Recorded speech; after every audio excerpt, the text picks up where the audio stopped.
Hello, everyone, and welcome to Blogging Theology. And today I'm delighted to welcome back Hasan Spiker. You're most welcome, sir. Assalamu alaikum. Alaikum assalam, Paul. Lovely to see you. Lovely to see you again. For those who don't know, Hasan is a philosopher and second-generation Anglo-American Muslim. He spent 12 years studying the Islamic intellectual sciences in the Muslim world, primarily under the guidance of the Iraqi sage al-Sayyid Qusay Abu Asid.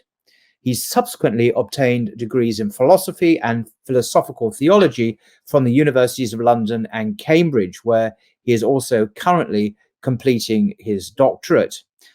He's the author of a number of very well-received books, such as Things as They Are, Nafs al-Amr and the Metaphysical Foundations of Objective Truth, published in 2021.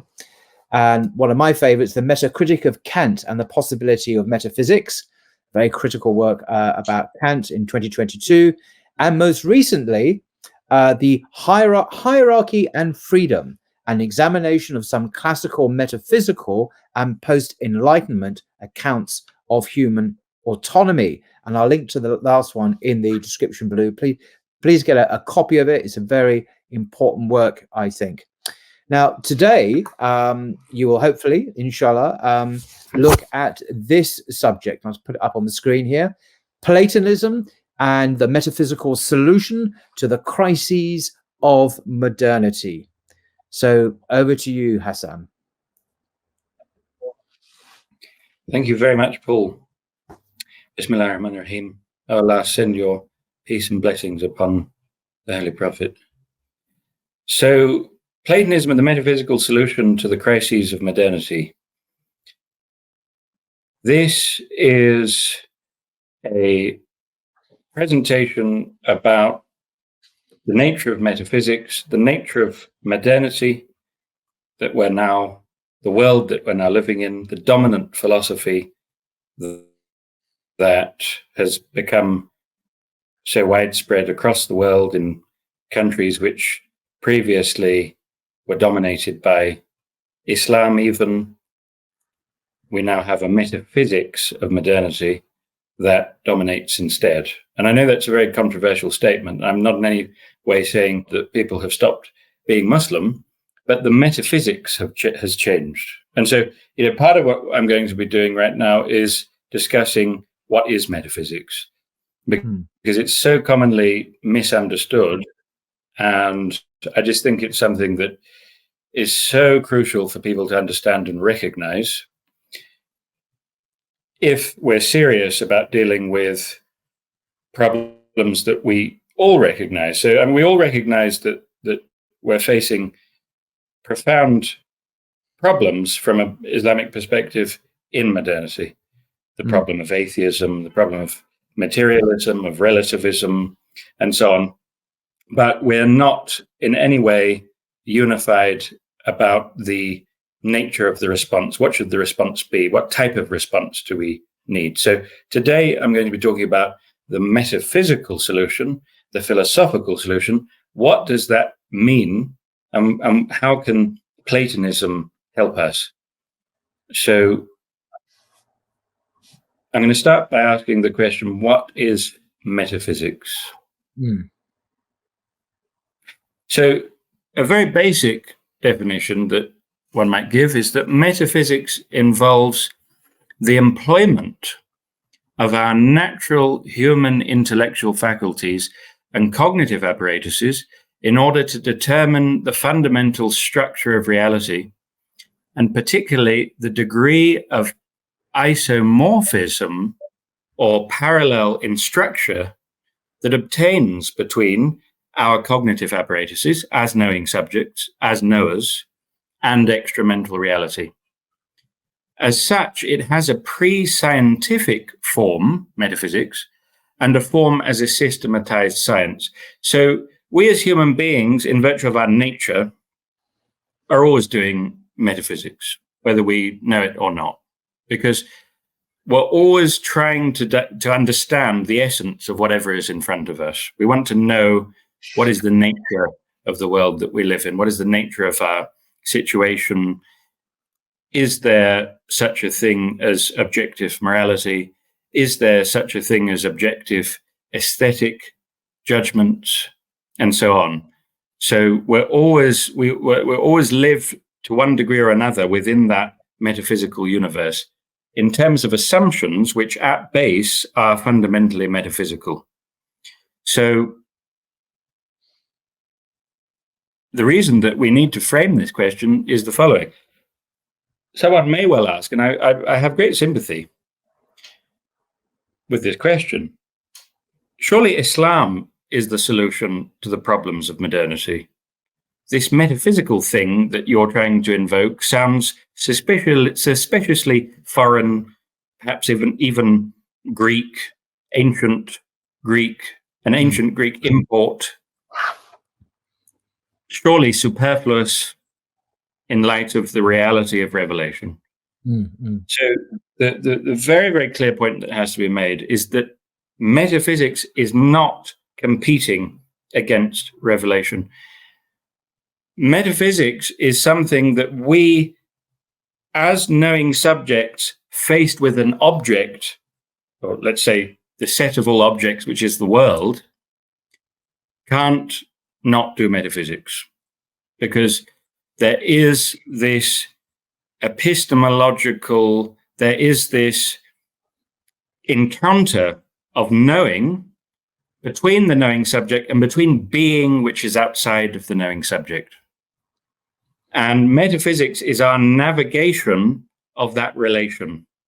So you're saying that everyone has a metaphysics, everyone has epistemology, whether or not they like it or not, or want to have one or not, or even aware of having one, we all have one. We all have a perspective on life. We all have a view, a metaphysics. And what you're doing is simply critically unpacking that, analyzing it, looking at these assumptions, discussing it in a formal, logical way, in a philosophical way. Perfect. Exactly. Yeah, that's a perfect explanation, because it has a pre-scientific form, which, as you say, everyone is doing it whether they know it or not. And then it has a systematized science. It becomes a systematized science when we recognize, hold on, this is a real problem. So let's try to isolate it, look into it in detail, in a systematic fashion, applying logic, and so on. And the biggest problem with this is that because everyone's doing metaphysics, whether they know it or not, and doing epistemology, there's not really a totally real distinction, more of a perspectival distinction between the two. But anyway, because everyone's doing epistemology and metaphysics, whether they know it or not, if you don't know it, the great likelihood is it's actually someone else doing it for you. Exactly. With assumptions that you've never thought about. And so that becomes so much more of a dangerous thing. John Stuart Mill has a beautiful statement. I can't quite remember where it comes from, but it is authentically John Stuart Mill. I do know that. He says, it's in his essays on Bentham and Coleridge, actually, which I thoroughly recommend to everyone. Really fascinating work, and actually very relevant to what we're doing today. But in his essays on Bentham and Coleridge, John Stuart Mill says, the average person in the street, as it were, this is obviously a paraphrase, he'd never use such poor language. The average person in the street is convinced that metaphysics and philosophy, of all things in the world, has the least to do with his real world concerns. It's the least relevant. It's just kind of luxuriating ivory tower intellectual stuff. It's got nothing to do with us. When he says, in fact, there's no greater determinant to the shape of his everyday life than metaphysics and metaphysical assumptions. So in any case, let's kind of explore that a little bit. This is a quote from my book that you very kindly showcased at the beginning, The Meta-Critique of Kant and the Possibility of Metaphysics.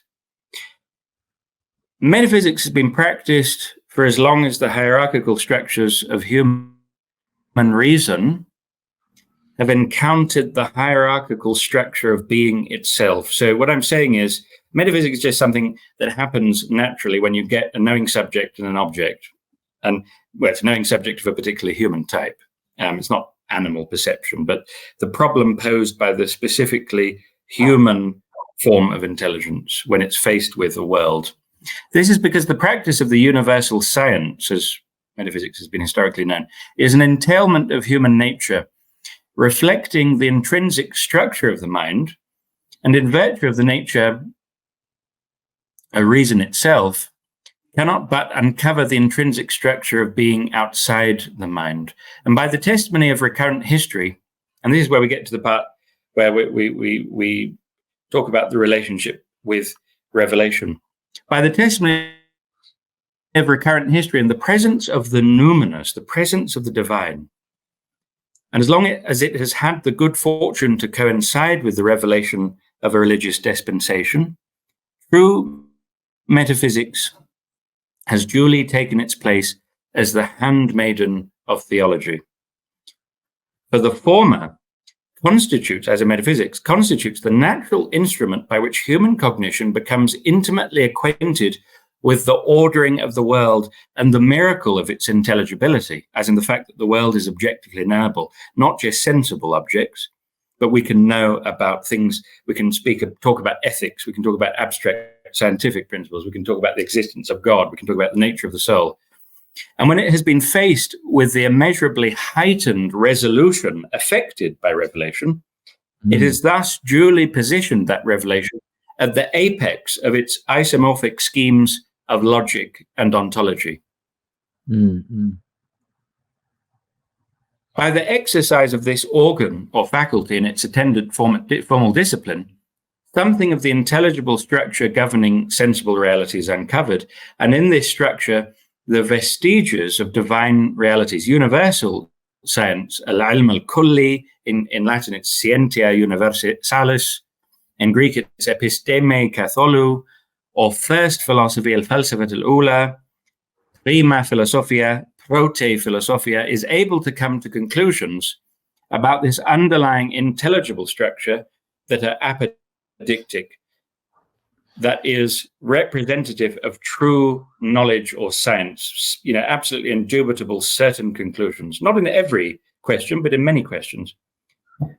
So this indubitable knowledge in our tradition, in these three traditions, because there's a great degree of commensurability historically between the three, ilm, scientia, and episteme, which of course is where we get epistemology from, episteme.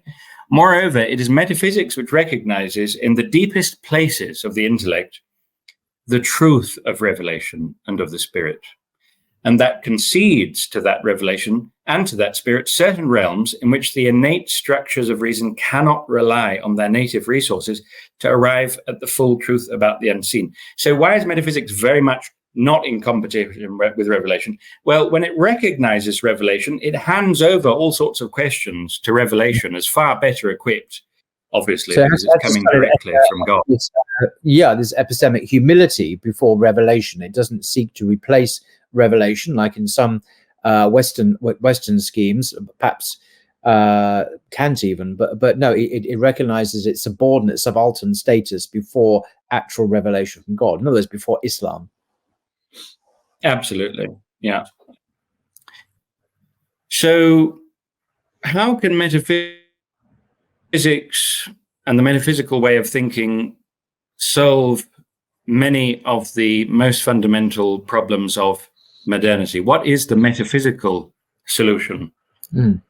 Again, the metaphysical solution is that which may enable you to recognize that the real solution is revelation, but it may be that which helps you to see hidden depths within the revelation.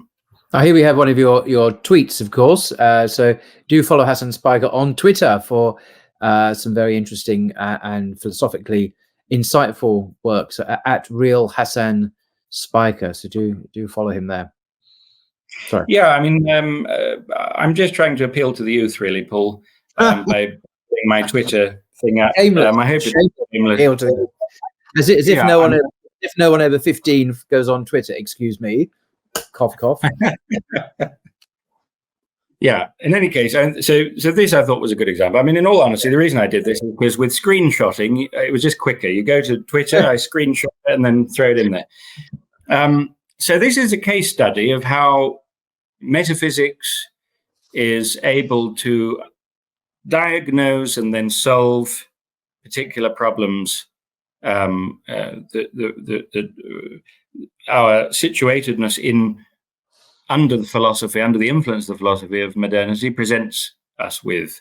Right. So I'll just read this out. The 5 bifurcations of Western thought and religion, a conceptual framework which emerges from my forthcoming book, The Unraveling of Intelligibility.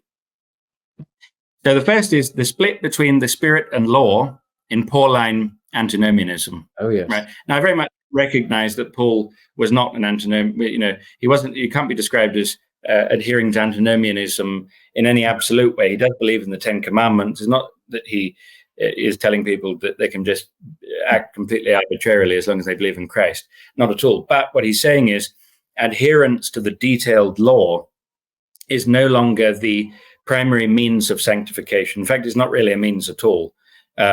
It's actually simply direct faith in Christ crucified. And then, frankly, the necessity of adherence to any moral law makes kind of not that much sense if you're putting that much emphasis on pure faith. But in any case, number two is the split between temporal power and spiritual power, rooted in render unto Caesar. So, the famous words ascribed to Christ, Sayyidina Isa alayhi salam, but it's not quite Sayyidina Isa alayhi salam, is it? Where he's purported to say, render, and we say Allahu Alam about all of these things, but render unto Caesar such things as are Caesar's, and render unto God such things as are God's, which has become a kind of secular principle which the European world has wrestled with throughout its history, and particularly in the Middle Ages. And so you have the dispute between Philip the Fair and Boniface, the Pope. You have with ultimate subordination to the temporal, winning out via Luther. You've got Augsburg and Westphalia, and you have arguably this split becoming perfectly embodied in the person of Henry VIII of England, precisely because he actually subordinates the spiritual power to temporal power entirely. Then you have number 3, which is the split between faith and reason. Oh, there's an amazing quote from Martin Luther, quite shocking. Typical foul language from the great saint of the Reformation. Yes, so Martin Luther says reason is something or other. He says the greatest enemy that faith has. It never comes to the aid of spiritual things, treating with contempt all that emanates from God. And then we find this taken to another level a couple of centuries later by an avowed Lutheran pietist, Immanuel Kant, who says, I had to deny knowledge in order to make room for faith. Isn't that a quote from the Critic of Pure Reason or CPR, which you'll need after reading his book? Yes, you'll need CPR after reading Critique of Pure Reason. I can only joke, which I've copyrighted, and I'm going to wheel out whenever I have the opportunity. Sorry about that. Well, I use that joke actually from time to time. I should probably pay you royalties, please. Yeah, but it could be the CPR. It could also be the prolegomena, but let's say it's CPR anyway. So that's Immanuel Kant. And then we have number 4, the split between knowing subject and the natural world, cemented by the Cartesian split. Ooh. And the scientific revolution consensus, in which final causes, purposes, formal causes, essences, and secondary qualities are all banished from nature. Yes, they are. Right. Poor old Aristotle. Teleology. Yeah. And you contemporary scientists and people like Richard Dawkins, you will find pronouncing upon the fact that there's no purposes in nature. And that there's all sorts of amazing consequences to that. One of them is that the eye, for example, is not actually foreseeing. And then number 5 is the split between ontology and morality. Ethical judgment cannot be rooted in extramental reality and must ultimately thus reduce to arbitrarisms of one form or another. So each of the 5 remain whole in Islam, but Muslims remain gravely endangered by the ascendancy of these bifurcations. The fact that they collectively weave this web of the universal, neutral, scientific, liberal civilization, which is now being exported all around the world, which purports to be neutral. Now, why is it the furthest thing in the world from neutrality? Well, it's precisely because of these 5 bifurcations. There's nothing more idiosyncratically European. There's nothing that more idiosyncratically arises from very specifically Western European tensions from very specific historical epochs related to, the end of the Middle Ages, related to the Reformation, related to the Scientific Revolution, and so on. So it's very much anachronistic, and it's very much anatopistic, which is one of my new favorite words. So you've got, place as well. Right. So can you repeat that word, this neologism? Is it a neologism or is it just an obscure word that you've discovered? I always use anachronistic, and one day I was like, hold on, that's from chronos, the Greek for time. So what if can I say topos as well, anatopistic, which is for place? So I looked it up, and it's actually in wide use. So it was fantastic. So it's one of my new favorite words. Yeah. Good. So it's both anachronistic and anatopistic to export these to the rest of the world. They just, it doesn't make sense for a world civilization, that of modernity, to purport to be neutral when it's anything but neutral. I'm just going to find out what my computer's trying to tell me, because it keeps on popping up. So hold on. All right, while you're pausing there, I will say on the Blogging Theology Academy, this is a commercial break, by the way, Hasan and I are both teaching on precisely this subject, looking at the history of Western thought. Hasan from the position of metaphysics, logic, as you're now doing, and myself from the position of a reading of the Bible, the early Christian movement, doctrines from an historical perspective and from an Islamic perspective, so precisely to understand these characteristics of Western thought and religion, to try and demystify, make explicit,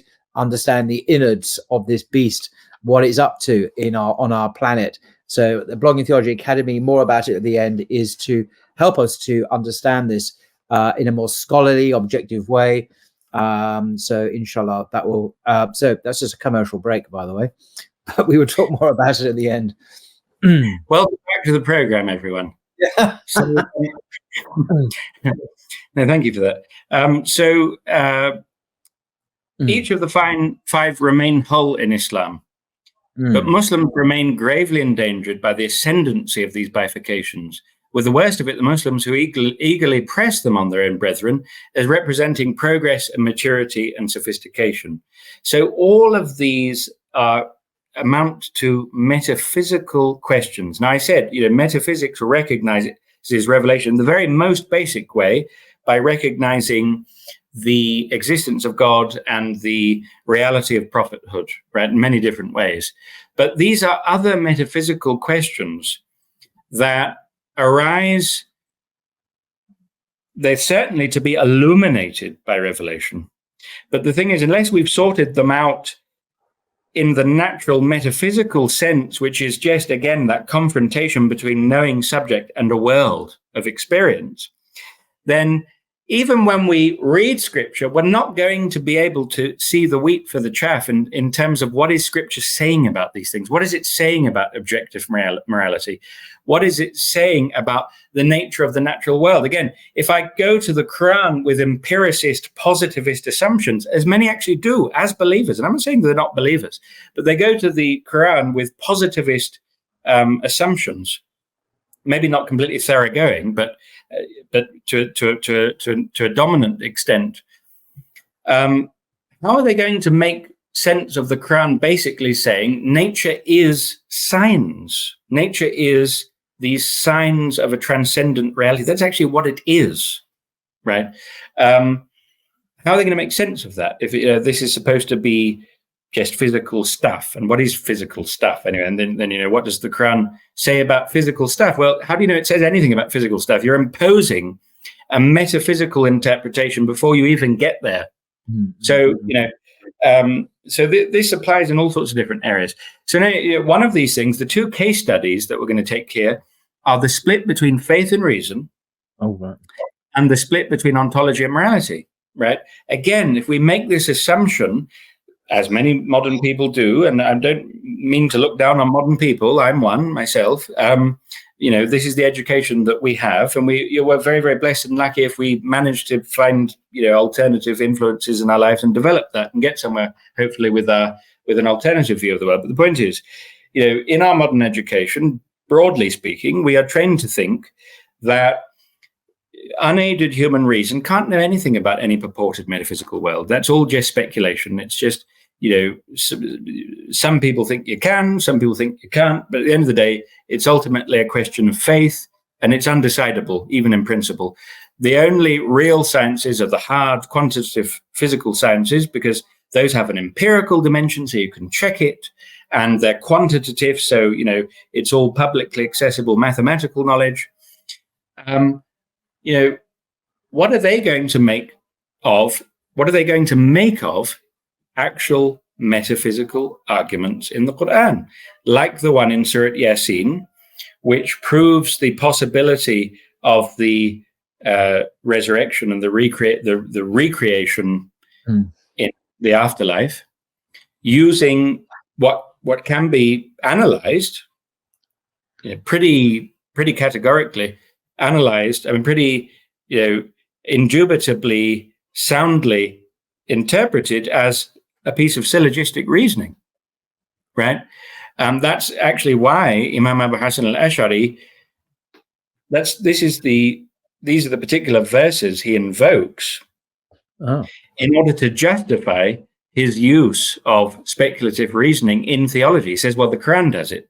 And then he shows you various examples. So one of these verses, and I'll let your viewers check for themselves so that we don't get sidetracked, but it's very, very important, but it's just not precisely what we're doing. But it's the verses which start, أَوَلَمْ يَرَ الْإِنسَانُ أَنَّا خَلَقْنَاهُ مِنْ نُطْفَةٍ, will man not see that we created him from a sperm drop, right? فَإِذَا هُوَ خَصِيمٌ مُبِينٌ, for he is argumentative indeed, right? That's in Surah Yasin towards the end. So yes, we're going to take these two as case studies. So what is that person who's bringing all of these positivist, scientistic, as in scientism, rather than science, scientistic assumptions to the Quran and imposing them on the Quran? Well, what are they going to make of verses like that, which are actually using metaphysical reason to arrive at conclusions? Then the Quran's not saying, well, this is all just subjective at the end of the day, but it is a pretty nice idea, don't you think? That's not the discourse of the Quran, obviously, and far be it from the Quran. And then the other case study that we're going to look at is the split between ontology and morality. Ethical judgments cannot be rooted in extramental reality, and must ultimately thus reduce to arbitrarisms of one form and another. In a way... Sorry to pause you there, if I may. This term arbitrism, rather. So could you just define that very briefly for us, what you mean by arbitrism? Arbitrism is a term that I'm developing in an ethics project that I'm undertaking with a very distinguished Muslim economist and moral philosopher who used to be a professor for many years at Columbia, called Dr. Muhammad Hammour, Professor Muhammad Hammour, actually. And it's one of the terms that we developed in a particular scheme that we're working on, a particularly kind of classificatory apparatus for ethics, and specifically comparative ethics between Islam and the Western tradition primarily, which involves arbitrarism, immanentism, and principle as these three overarching approaches to ethical questions and the status of ethical propositions. So I can't go into the whole framework, but arbitrarism it's understandable without getting into all the other complexities. What arbitrarism is basically, the arbitrarist approach is to say precisely this, really. There is no extramental, as in outside the mind, objective criterion or criteria, indeed, for our ethical judgments. So at the end of the day, they are arbitrary. Now, yeah, they're ultimately arbitrary. It's ultimately going to be, let's say, a hedonistic ethic, as in, well, this causes me pleasure and that causes you pleasure, so you do that and that's good for you. So this is about how do we define the good. If you have an arbitrarist definition of the good, it's relative to every knowing subject in principle, at least. Many individuals might share. Yeah. So you're saying that the split between ontology and morality will ultimately reduce to an arbitrary will that just chooses something for no objectively no objective reason in terms of a framework. It's simply a preference, a desire, an emotion, a wish, an expression of the nafs. It's not exactly. Yeah. Yeah. Exactly. So you have, emotivist ethics. You've got hedonistic ethics and so on, and they all have share this ultimately in common. Perfect. Thank you.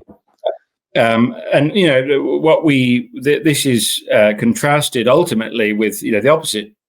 Well, I don't want to say it's an opposite extreme, because it's actually the golden mean. It's what should be there. It's the harmonious way of looking at the world. Is principle, or the principial interpretation of ethics, which is, or the principial criterion for ethics, you could say, which is, just to put it really simply, in parallel to arbitrarism, it's the idea that ethical judgments arise from extramental reality, that they correspond to a feature of extramental reality and are thus objective. There is a justification ontologically for objective moral statements. Yeah, I can see where Plato might come into this, because he also has a sense of the objectivity of the good as a category, as a form, rather than simply arbitrary will that we have. Yeah, absolutely, and that's precisely what we're going to be coming to. And then, just very quickly, immanentism is something in the middle, which the two very different proponents of an immanentist interpretation of ethics are Kant and Aristotle. And the basic idea is there is an order. We can say that certain moral judgments and a moral framework is objective, but what we really mean, let's say in the case of Kant particularly, is intersubjectively necessary. Yeah. And so there is this immanent order, but it doesn't need to be underwritten by a transcendent standard. So that's basically that's kind of that's definition of immanentism. Yeah, very good. But as you can say, there's a whole presentation on that somewhere, probably at BT Academy, I would have thought. Oh, so a quick commercial break. Yes, we discuss all these matters on the Brocken Theology Academy. I'll put a link to it in the description below. We will be opening applications in the next month or so, inshallah. Please like and subscribe as well. So anyway, so let's get to our first case study, which is the split between faith and reason. And you can see there's something wrong with poor Martin Luther's face. I still feel bad about that, but I feel a bit bad about it as well. But we'll come back to that badness. Yeah, on balance, I do think he deserves it, though. In any case, so here we go. While Renaissance humanism was a serious challenge and affront to the old order, a much more radical revolution was brewing that would turn that affront into a catastrophic severance. There's so many fascinating things here. I'd love to do a whole lecture, which I'm sure we'll get around to at BTA, on Renaissance humanism and so on. I mean, there's just so much richness there. But in any case, you can't do everything at once. That's the problem. No. So, a rupture at the heart of Christendom. So you have the Renaissance, which is already this serious challenge to the old medieval order, right? And I'm not a traditionalist Catholic, obviously. I'm a believing Muslim, thank God. And so I don't think that everything that challenged the medieval order was bad necessarily. So I don't want us to fall into this kind of default, as many Muslims do today, this kind of default blind following of a traditionalist Catholic narrative. I don't hold to that. I think there are many good things about the Renaissance and the Reformation, actually. But in any case, so a much more radical revolution was brewing, definitely not a revelation, that would turn that affront into a catastrophic severance, a rupture at the heart of Christendom, and really change everything. The Protestant Revolution. For as Maritain tells us, the Reformation unbridled the human self in the spiritual and religious order, as the Renaissance had unbridled the human self in the order of natural and sensible activities. And I believe you may have recommended a book. By coincidence, yes. Let me just do this so we can.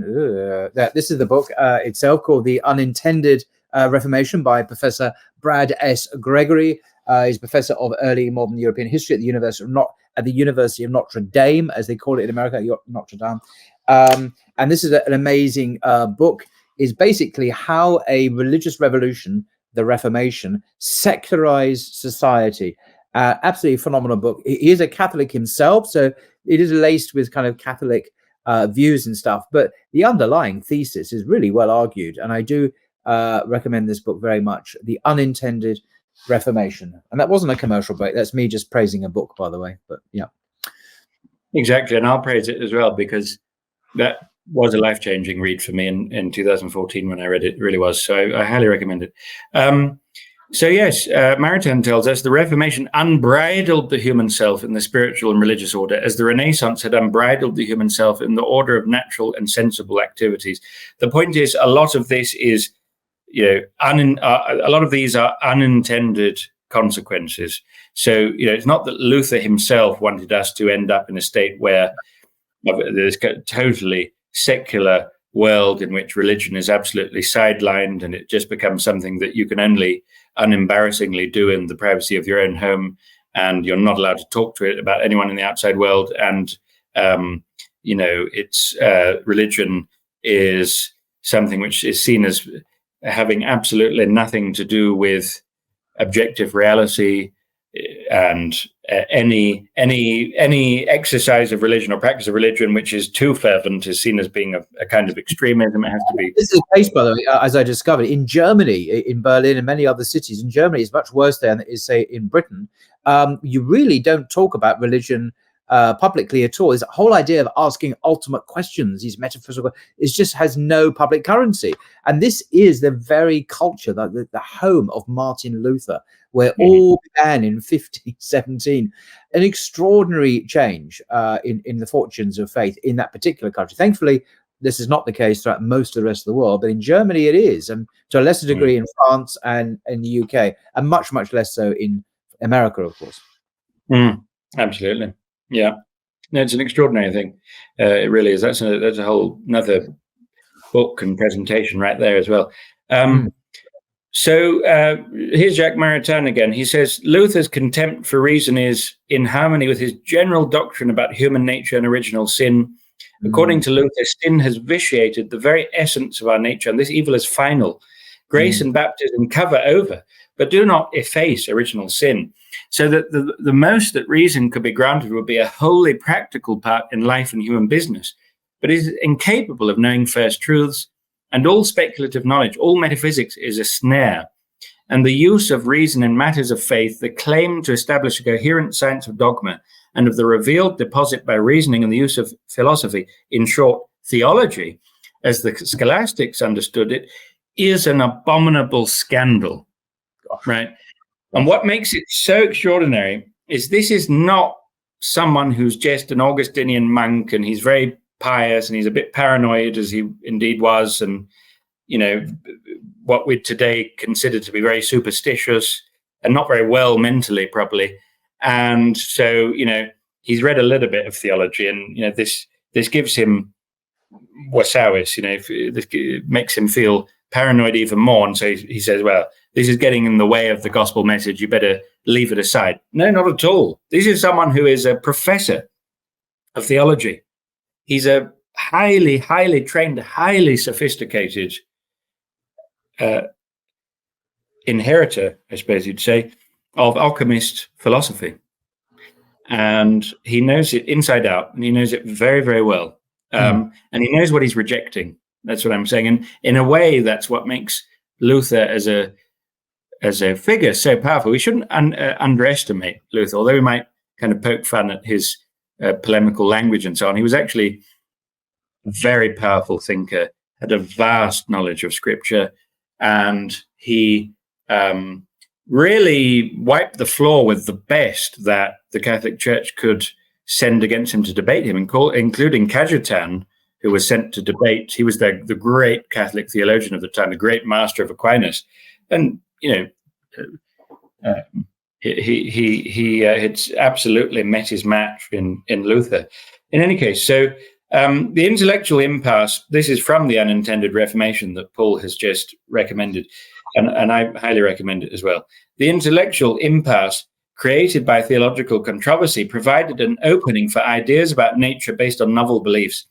A subjective conception of nature as objectively devoid of God's presence would neatly serve a highly interested view of nature as disinterested. Even for thinkers who are Christians, look, dear Muslim brothers and sisters who are viewing this, how we have inherited just from our cultural environment, a conception of modern science which we widely believe to be neutral, a conception of the essence, the nature of nature, that we widely assume to be neutral from Western cultural encroachment, but which is actually highly historically and philosophically contingent on very specific tensions which existed in the specifically Christian European world grappling with these difficult problems.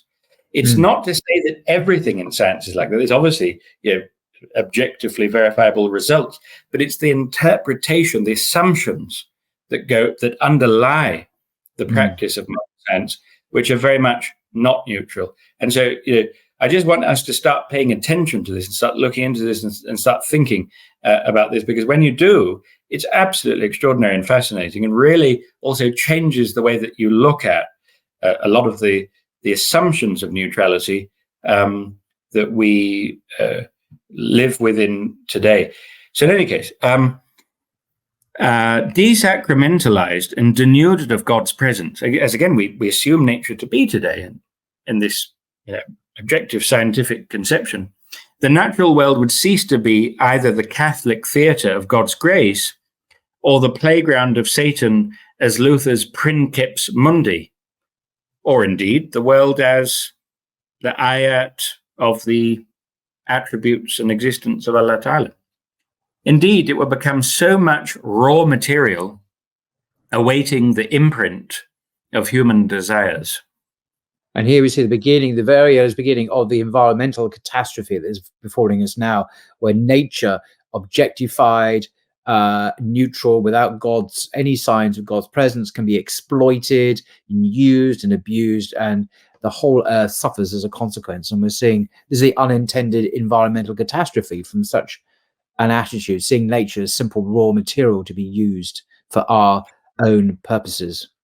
Absolutely, that's exactly right. And it makes me think also of other aspects of this, like Francis Bacon, who is the first to start to think of scientific knowledge as power, as there not to, as in the traditional conception of the ordering of the sciences, both in the Islamic world and in the medieval Christian world, which in fact took it from the Islamic world demonstrably, that all of the sciences are interrelated and they're all ultimately serving theology. They're all of the sciences are to give you knowledge of God.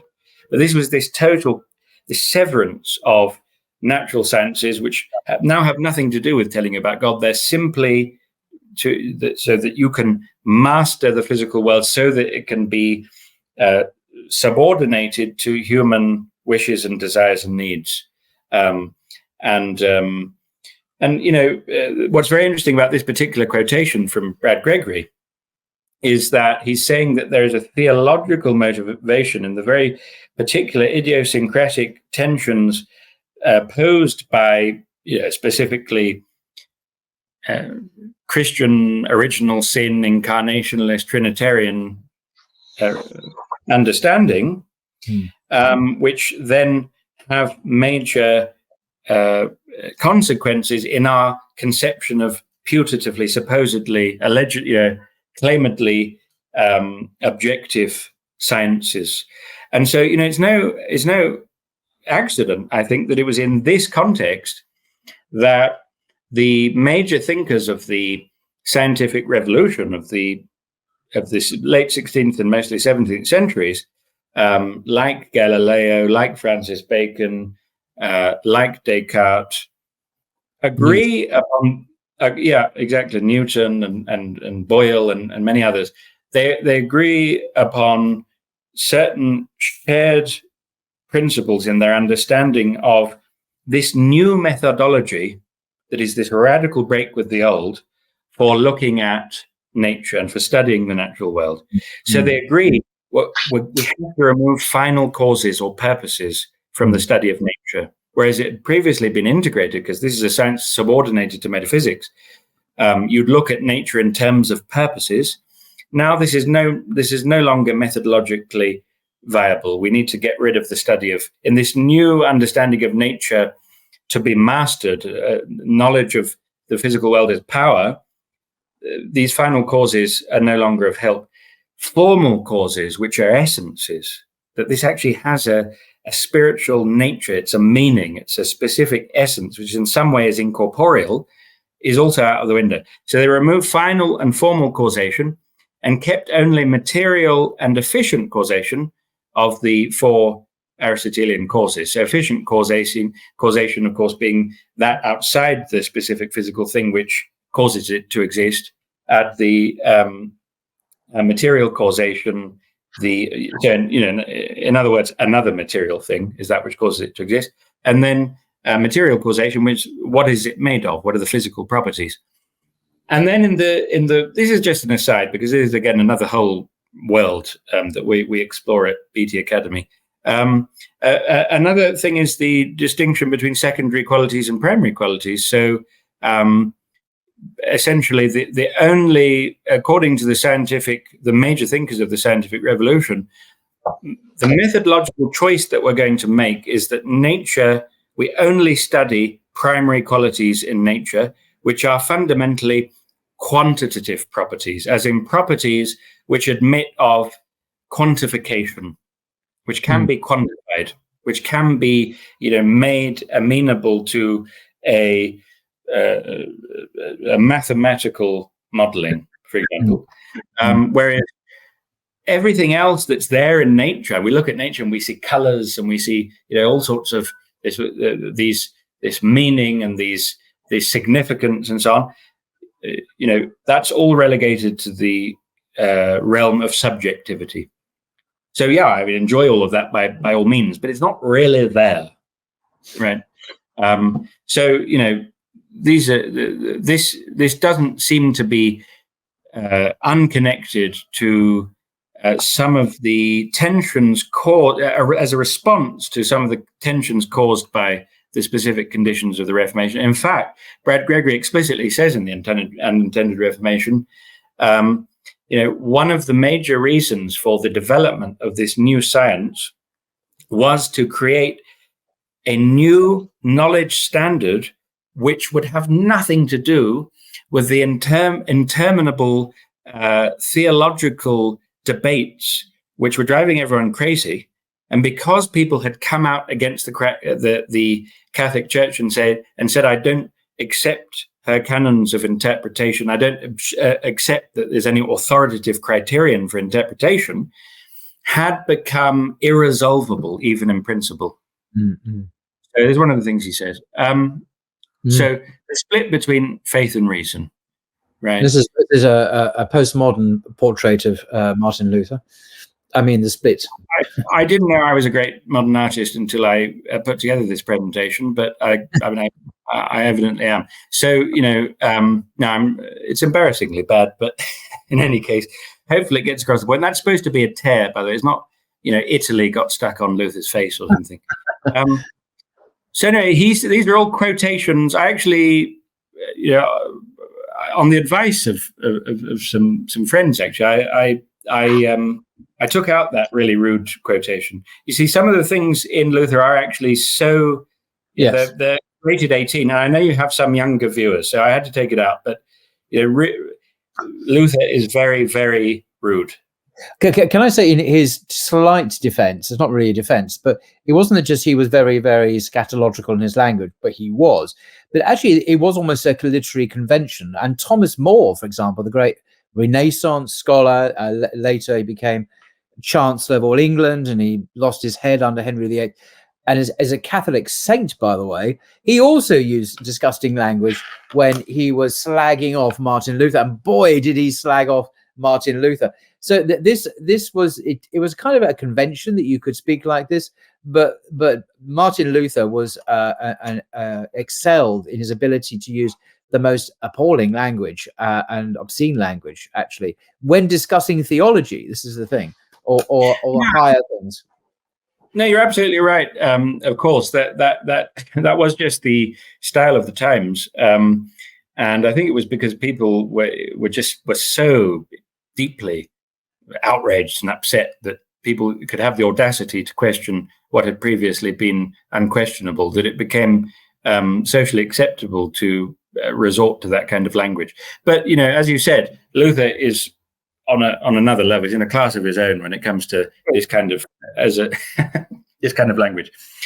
So, but he does say reason is the greatest enemy that faith has.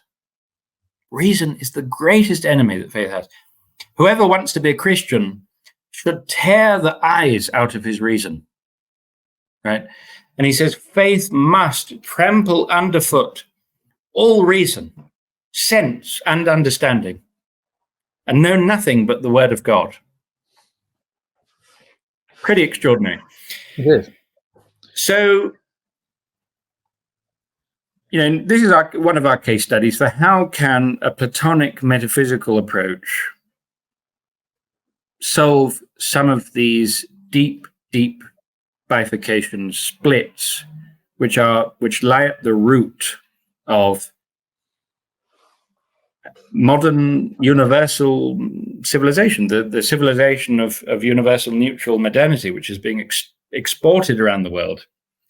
Where a lot of Muslims will now echo sentiments about the total split between faith and reason, not because these sentiments are arising from anything authentically Islamic, but because it's just there in the environment. It's the air that we're breathing, because these are the assumptions coming out of the television set, coming out of most of the things that we hear on the internet, and most importantly, arguably, maybe not most importantly, but certainly importantly, from the universalized positivistic education system.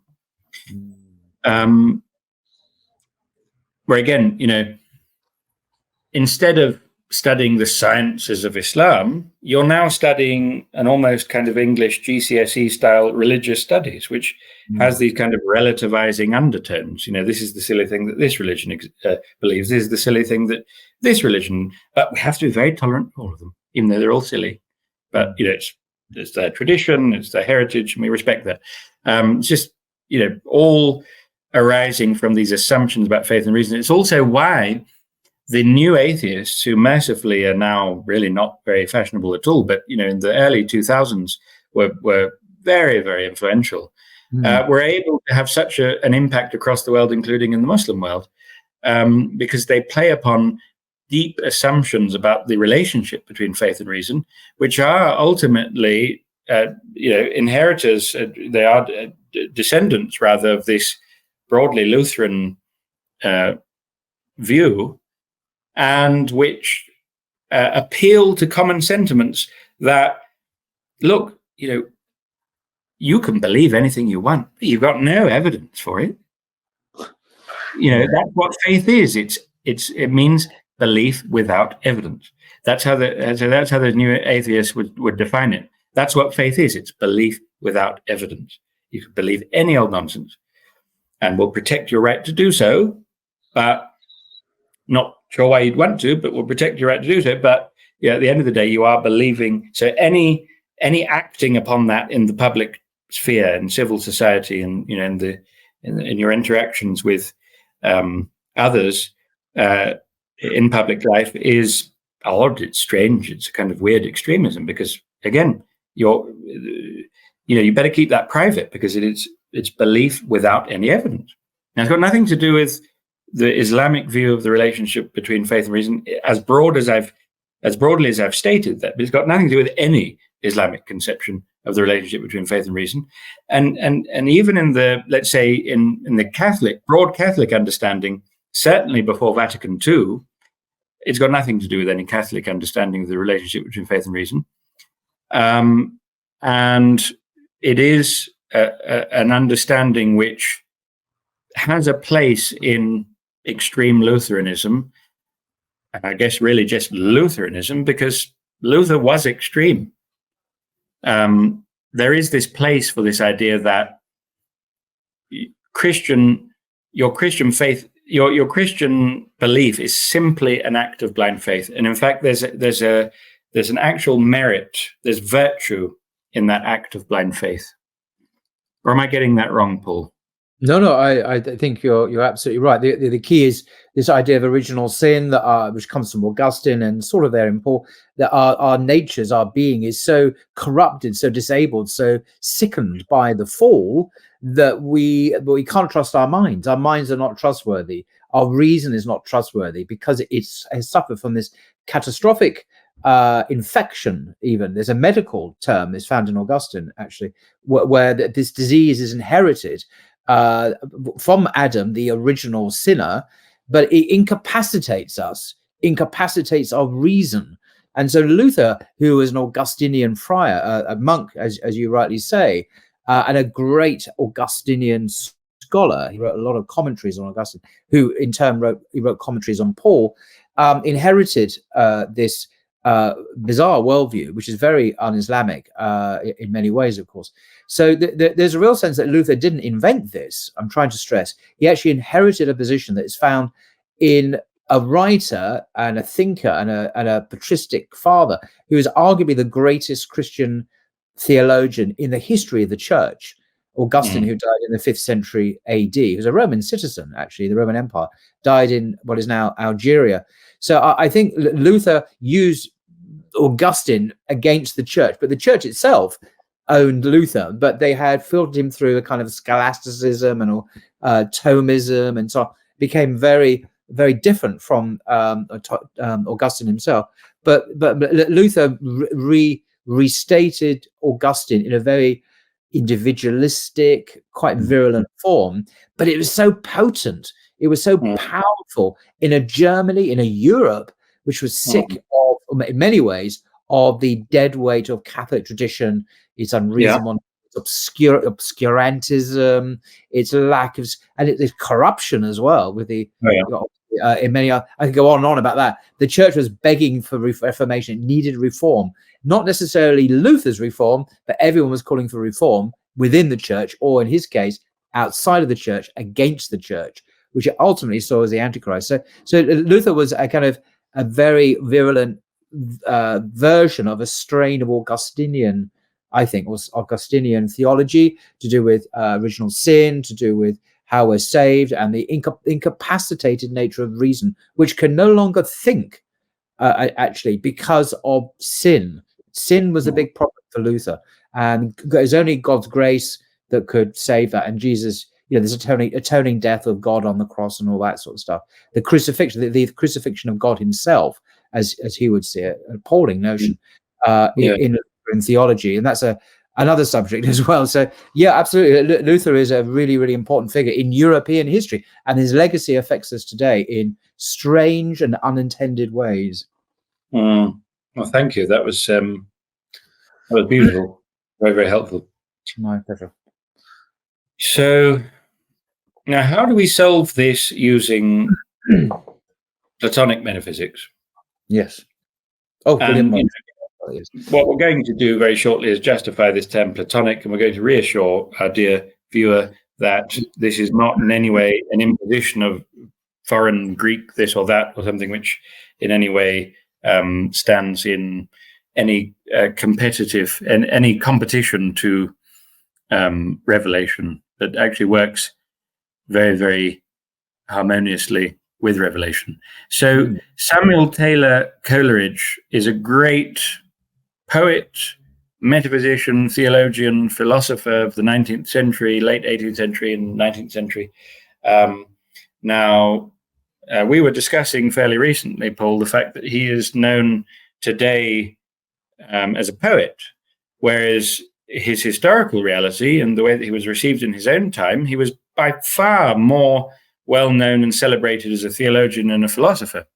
Yep. And again, that aspect of Coleridge is basically forgotten today, and I think that says much more about us than it does about Coleridge. But John Stuart Mill, the reason that he in his very, very classic and brilliant essay, I suppose it's an essay, it's a short book really, 2 essays, on Coleridge and Bentham, the reason he chooses Coleridge is because he sees Coleridge as the exemplification, the paradigmatic Platonic thinker, and Bentham is the paradigmatic empiricist thinker. And he says these are the two minds who have had the greatest impact on Victorian thought. And so I'm looking at these, I'm juxtaposing these two from that perspective. So Coleridge says, and this is it's a paradigmatically Platonic treatment of this issue. He says, reason is an organ bearing the same relation to spiritual objects, the universal, the eternal, and the necessary, as the eye bears to material and contingent phenomena. So far from being this subjective imposition or just what you happen to think or the way that you happen to look at the world, it's an organ that immediately uncovers the nature of intelligible realities, just as the eye uncovers immediately, in a kind of with this kind of immediacy, the nature of sensible entities. He says, reason is subjective revelation objective reason. Now, there's an awful lot behind that and implied by it, and I'm not going to go there, but it's just, I think, a really, really interesting statement. He thinks that, and it will be to a certain extent illuminated by his next quotation, all truth is a species of revelation. So in some sense, reason itself, as a gift from God, as intended by God, is a kind of revelation of the nature of what what reason can know by God's ordaining from God, right? I just want to say that there's lovely patterns there. This art is also by Victorian artist and poet William Morris. William Morris is an brilliant Englishman. I think he was a Marxist actually, but anyway, his protest against this crude industrialization, this eating up of the environment, his emphasis on great art is very beautiful in a way. That's yeah. Well, I thought it was a nice artistic accompaniment because, as you said, Morris had this particular orientation towards in the reception of modernity, and in that sense, he can be grouped with a whole roster of English thinkers. Well, they're not all English. Some of them are Scottish, I think. Carlyle's certainly Scottish. So you've got Ruskin, you've got Morris, you've got William Blake. Above all, that fantastic counter, against Newton, against this whole hideous modernity of the industrialization, the mechanization of the universe, this protest against it, and the affirmation of beauty, of truth, and so on. Keats and poetry, and anyway. So this is a whole separate program. About this, a separate program. Wordsworth and Coleridge, and then you've got and Blake talks about the satanic mills. I mean, these are people seeing the Industrial Revolution happening before their eyes, and even so, I've got to say, Tolkien himself in the Lord of the Rings, very affected by it. He himself. I mean, when you see this horrible, the kind of the way the Dark Lord mangles the environment and crashes trees and tears up the countryside. This is actually an intentional echo of what happened to England during the Industrial Revolution, and the Hobbiton, the hobbits living in there. This is kind of a rural, idyllic kind of English setting that was destroyed by the urbanization following industrialization. This is all part of the subtext, I think, of Lord of the Rings, quite intentionally. Oh, very much so. And they're kind of inheritors of George MacDonald. I mean, Tolkien's obviously one of the Inklings. You've got Owen Barfield, you've got C.S. Lewis, and they all, in a certain sense, kind of descendants and inheritors of those that group of thinkers who had a certain type of critique. I suppose you could say that they're romantics. I mean, that's how they're often characterized. They're not romantic in that they like having romantic affairs. There's another sense, like the word humanist. Humanist has a different meaning now than it did in the Renaissance. The word romantic has a different meaning now than it does. I wasn't using it in the sense of romantic novels, people. So do look up the Romantic movement if you're not familiar with it. It's actually profoundly fascinating. So yes, this idea of all truth is a species of revelation. Well, we have this extraordinary master verse of the Quran, what some people call the throne verse. أعوذ بالله من الشيطان الرجيم بسم الله الرحمن الرحيم الله لا إله إلا هو الحي القيوم لا تأخذه سنة ولا نوم له ما في السماوات وما في الأرض من ذا الذي يشفع عنده إلا بإذنه يعلم ما بين أيديهم وما خلفهم ولا يحيطون بشيء من علمه إلا بما شاء واسع كرسيه السماوات والأرض ولا يؤوده حفظهما وهو العلي العظيم. And again, it's having a think about these metaphysical issues, which again is a natural entailment of just what we are as human beings, as knowing subjects with a certain type of intelligence, confronted with the world, right? That we think about epistemological issues, we think about ethical issues, and so on. And so it's this question. You can say, oh well, we're fideists. Everything, not that anyone would call themselves that, but all knowledge just comes from revelation. That's it. There's nothing else. But the thing is, you are necessarily bringing an interpretation of the world to the scripture when you read it. And so you're not necessarily going to be able to tell what's there and what's not, right? And so what's very interesting in a lot of the tafsir, there's a statement or a part of a verse which one might skip over actually has these very, very profound interpretations which have really important metaphysical and epistemological import. So, here we find,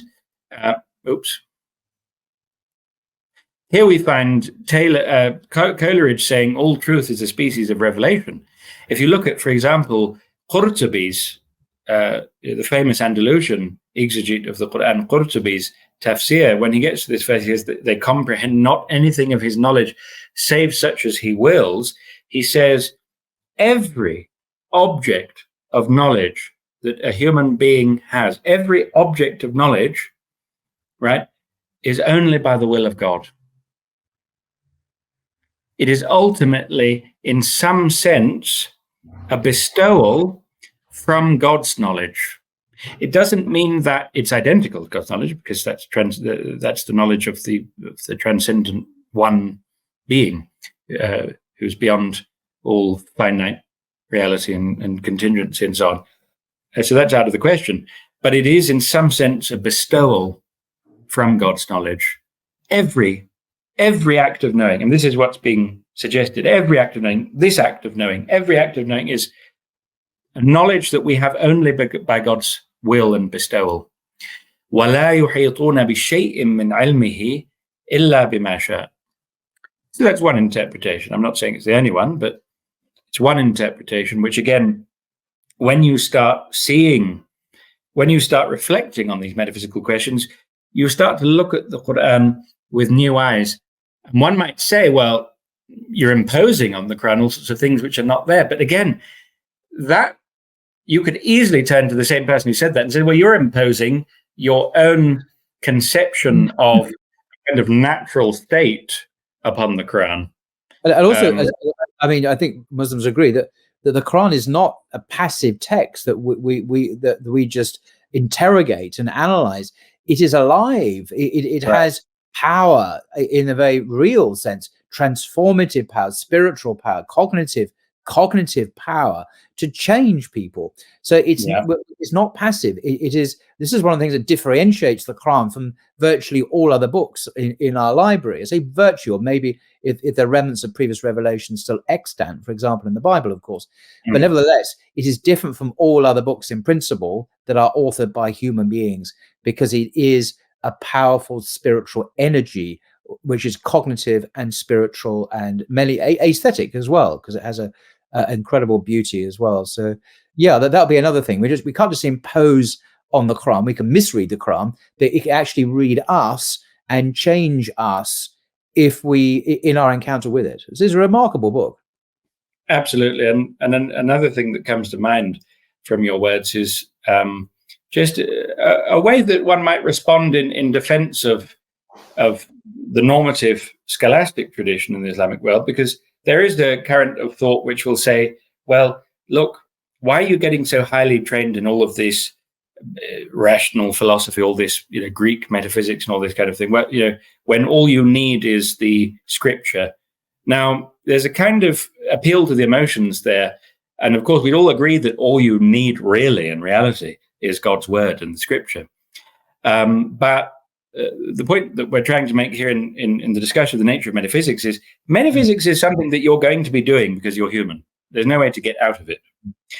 You believe that this book is revealed by the Lord of the universe. Is he intimidated by Plato and Aristotle? Is that too sophisticated for the Lord of the universe? And this has stood the test of time. When these scholars become, equipped, armed to the hilt with, let's say, Platonic and Aristotelian philosophy, they go to the Quran. Like Imam al-Razi, for example, who at the end of his life went to the Quran and said, I found in this book a directness of access to truth and an elevation in discourse that far surpasses anything that I've seen in my decades of study of philosophy. It stands the test of that, right? So I think that's just something that is interesting. So, again, in this, this broadly Platonic, sorry, that was a bit disturbing. This broadly Platonic response to this split between faith and reason. We're looking at very, very different metaphysical approaches to the same question: what is the relationship between faith and reason? And one is saying they have absolutely nothing to do with it. They're just going in totally different directions, and they don't mix, right? And so we have this, all truth is a species of revelation. They comprehend not anything of his knowledge, such as he wills. And then we have the Imam al-Ghazali in the Niche of Light, one of his later works. The rational faculty is a sample of the light of God. And the sample does not lack a certain resemblance, though it never climbs to the peak of equality.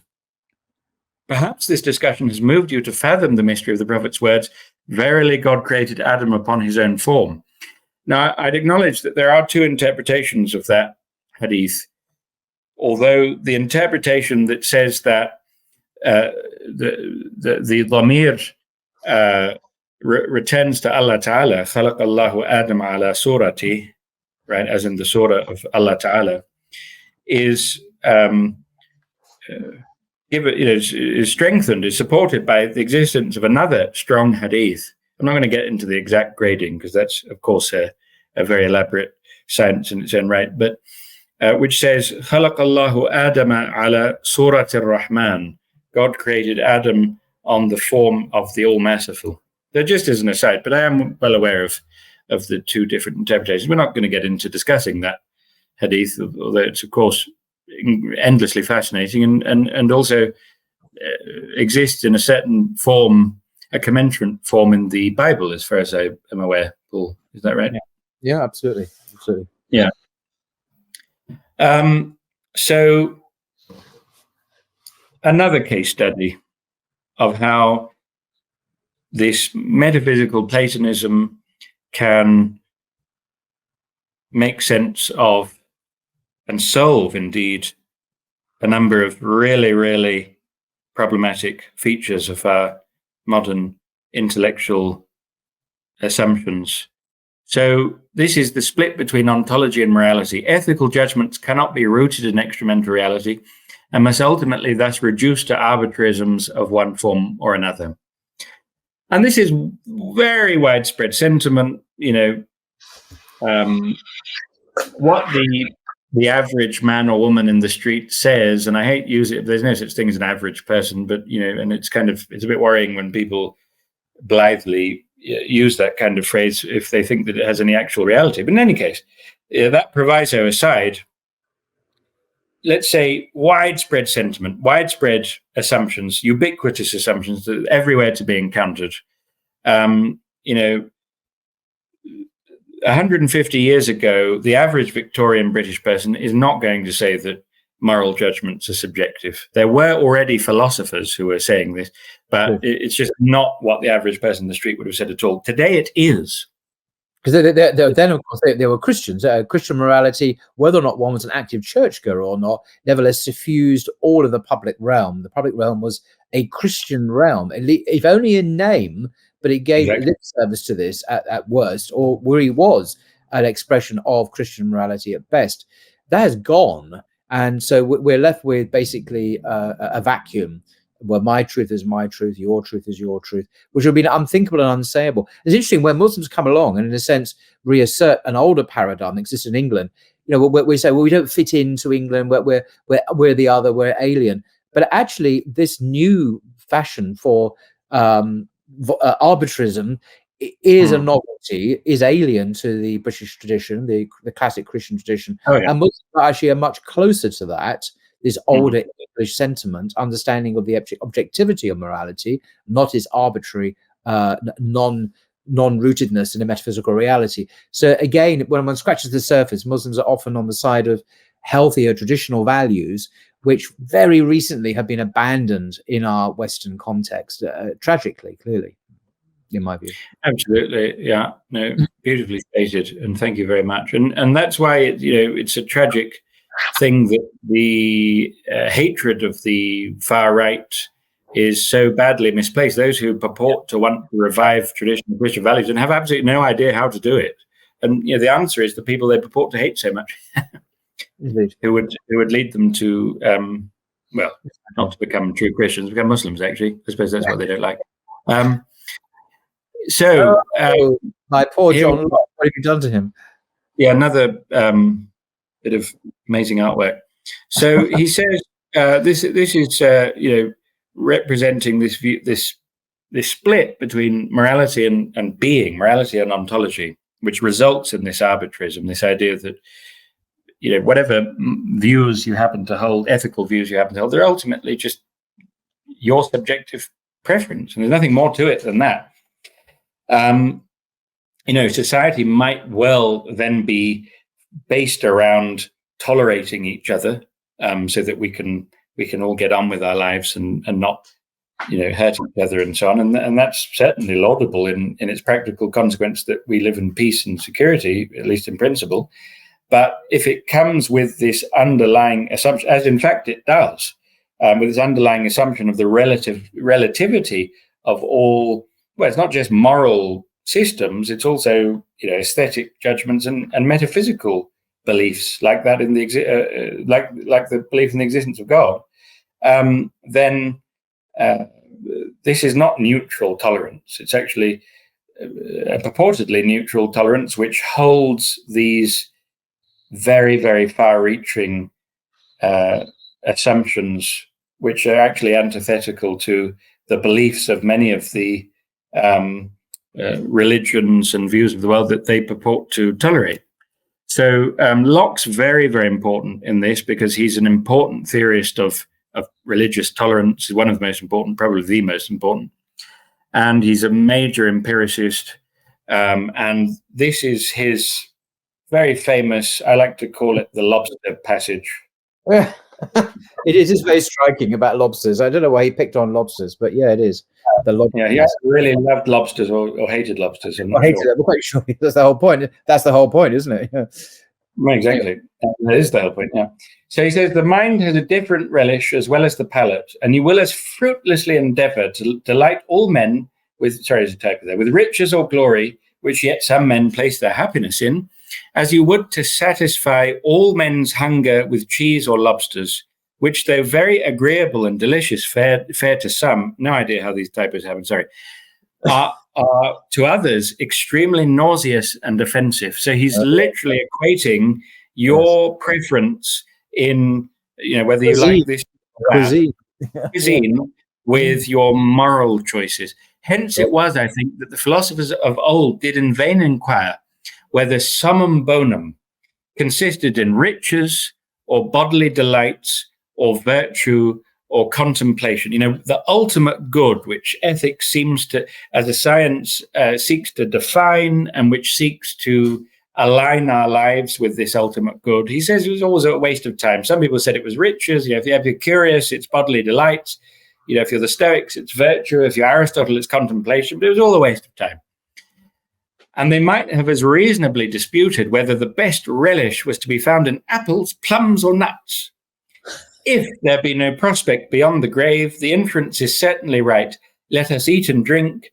Let us enjoy what we delight in, for tomorrow we shall die. Again, what is the justification for this view? It is empiricism, right? Because on empiricism, all of our knowledge claims must be rooted in a sensible origin, a sensible reference, something that judgment corresponds to in the sensible world.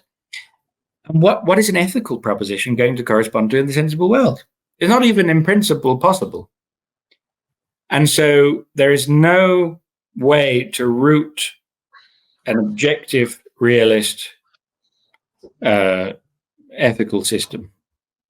And he was highly criticized in early draft. This is from his essay on human understanding, which I had the misfortune of reading in its entirety during my undergraduate years. I'm still traumatized, actually. But he was heavily criticized in early editions. That's why that book is actually such a hodgepodge of it. He rewrote it about 15 times. One of the major reasons was people said, well, this is absolute moral anarchy, which, of course, Locke was not actually advocating for. So he eventually ended up tacking on this theory of this divine command theory, which is, as he says here, if there is no prospect beyond the grave, if there is one, then you'll at least get people to behave because there's this threat of future punishment and there's this hope of future reward. However, what is really important is on Locke's own empiricist philosophy, the existence of the afterlife and hence the whole framework for the possibility of that punishment or reward is a completely unprovable proposition. Mm-hmm. It's only in the realm of probability, and so that his whole ethics is founded on something which is merely probable, according to him.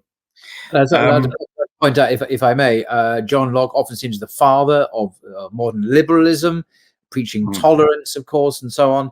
Also was very active in a slave company under Elizabeth. He invested in it. He had a very prominent role in the marketing of slaves in America.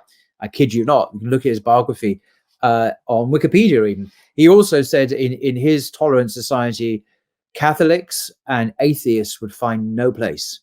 They are not welcome in his tolerant, free society. I kid you not. I read it in his letter on tolerance. He's very explicit. And he gives reasons, because how can you trust an atheist? They don't believe in anything. So clearly they're not people you can form a civil bond with, a social contract with, because they are atheists. And Catholics, well, they are the enemy of the people. They are in service to a foreign power, i.e. the papacy. Therefore, how could they be part of some kind of English social contract when they're basically agents of the Pope? So anyway, nevertheless, so he was a slaver, directly or indirectly, anti-Catholic and anti-atheist. But we also get all this talk about liberalism, which of course he is famous for now. But when you actually look at what he wrote, some of it doesn't really gel very well, to put it mildly. Yeah, absolutely. It's always just come to mind that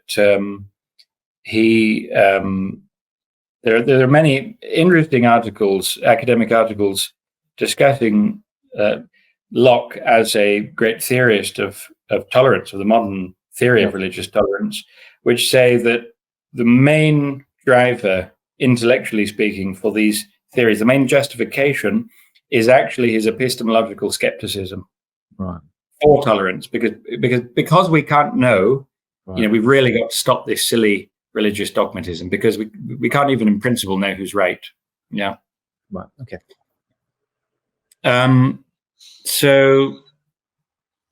But yes, I mean, the aspect of being a slaver and being a theorist of tolerance is not unique in any way in the realm of major thinkers of liberalism to Locke. We also, of course, have John Stuart Mill, Shall I say, who's John? liberty, and who says, has that famous statement in On Liberty, where he says, despotism is a legitimate mode of government when dealing with barbarians. So there are these... Meaning not white people, non-English people. There's a very racial hierarchy got implicit in what you were saying. Yeah. So again, how does a metaphysical solution come to save the day here? A Platonic metaphysical solution. And, we'll discuss what we mean by Platonic momentarily. This is very, very important because, one might feel that, well, why, you can choose a Platonic solution. Why not choose an Aristotelian solution? Why not choose a Stoic solution? Why not choose a Cartesian solution? Whatever. It's just an arbitrary choice. You happen to like that, and so on. And we'll see that what I mean by Platonic is something much broader than the historical person of Plato. It's a method. It's a broad methodological choice, which I'm going to go out on a limb and say is simply better at dealing with modernity than the alternatives. In fact, I'm not going out on a limb because there's lots of people who say this, but it's not because it's ascribed to this particular person, however great he was, called Plato, but it's because it's a methodology which by its nature manages to bypass these pitfalls of modernity, these kind of intrinsic susceptibility of modern thought to deteriorate in the ways that we've seen with these 5 bifurcations, in which the specific methodology really alone is not susceptible to. It's capable of bypassing. So again, in the realm of the separation between morality and ontology, how does the Platonic approach resolve this? How does it return these two elements to their original unity, right? So we find in, for example, Proclus's The Elements of Theology, a very, very important one of, let's say, the most important 2 or 3 texts of all Platonism. I mean, obviously, this would be characterized as Neoplatonism. There's a whole story to why that's actually a pejorative term that was made up by 19th century German philologists, and we won't go there. Proclus and Plotinus did not look at themselves as Neoplatonists. They saw themselves as Platonists. They were just faithful exegetes of Plato. In any case, so proposition 13 of this, one of the most important 2 or 3 books in the history of Platonism, every good tends to unify what participates it, and all unification is a good, and the good is identical with the one. So he says, pan agathon henotikon esti ton metechonton autu kai passa henosis agathon kai tagathon to heni tauton. So this is a statement of a very, very important principle in the metaphysics of Platonism, which is the identity of the moral and metaphysical hierarchy, right? They are actually the same thing. The moral hierarchy is actually the same thing as the hierarchy of being. There is a difference in perspective such that we can talk about one rather than the other. That's a perspectival difference rather than a real substantial fundamental difference, right? So every good tends to unify what participates it, and all unification is a good. Why is this identifying ethics with ontology? Because proposition 1 of the Elements of Theology, I appreciate, I addressing now the dear viewers that this is a bit involved, but at the end of the day, if you really want to get into this stuff, you have to get into it. So the first proposition of the elements of theology. One of the most famous propositions in the history of Platonic philosophy is proposition one of the elements of theology is pan plethos meteche pei to henos. Every manifold in some way participates unity. The existence of a thing lies precisely in the manifold, the multiplicity of elements being unified by a principle of unity which determines that manifold of elements. So if you're the existence of a thing is its unification. It is its determinacy as that one thing. So when you say the good is identical with the one, you're saying the good is identical with being, right? It is the ethical judgment possesses a type of identity with the ontological judgment.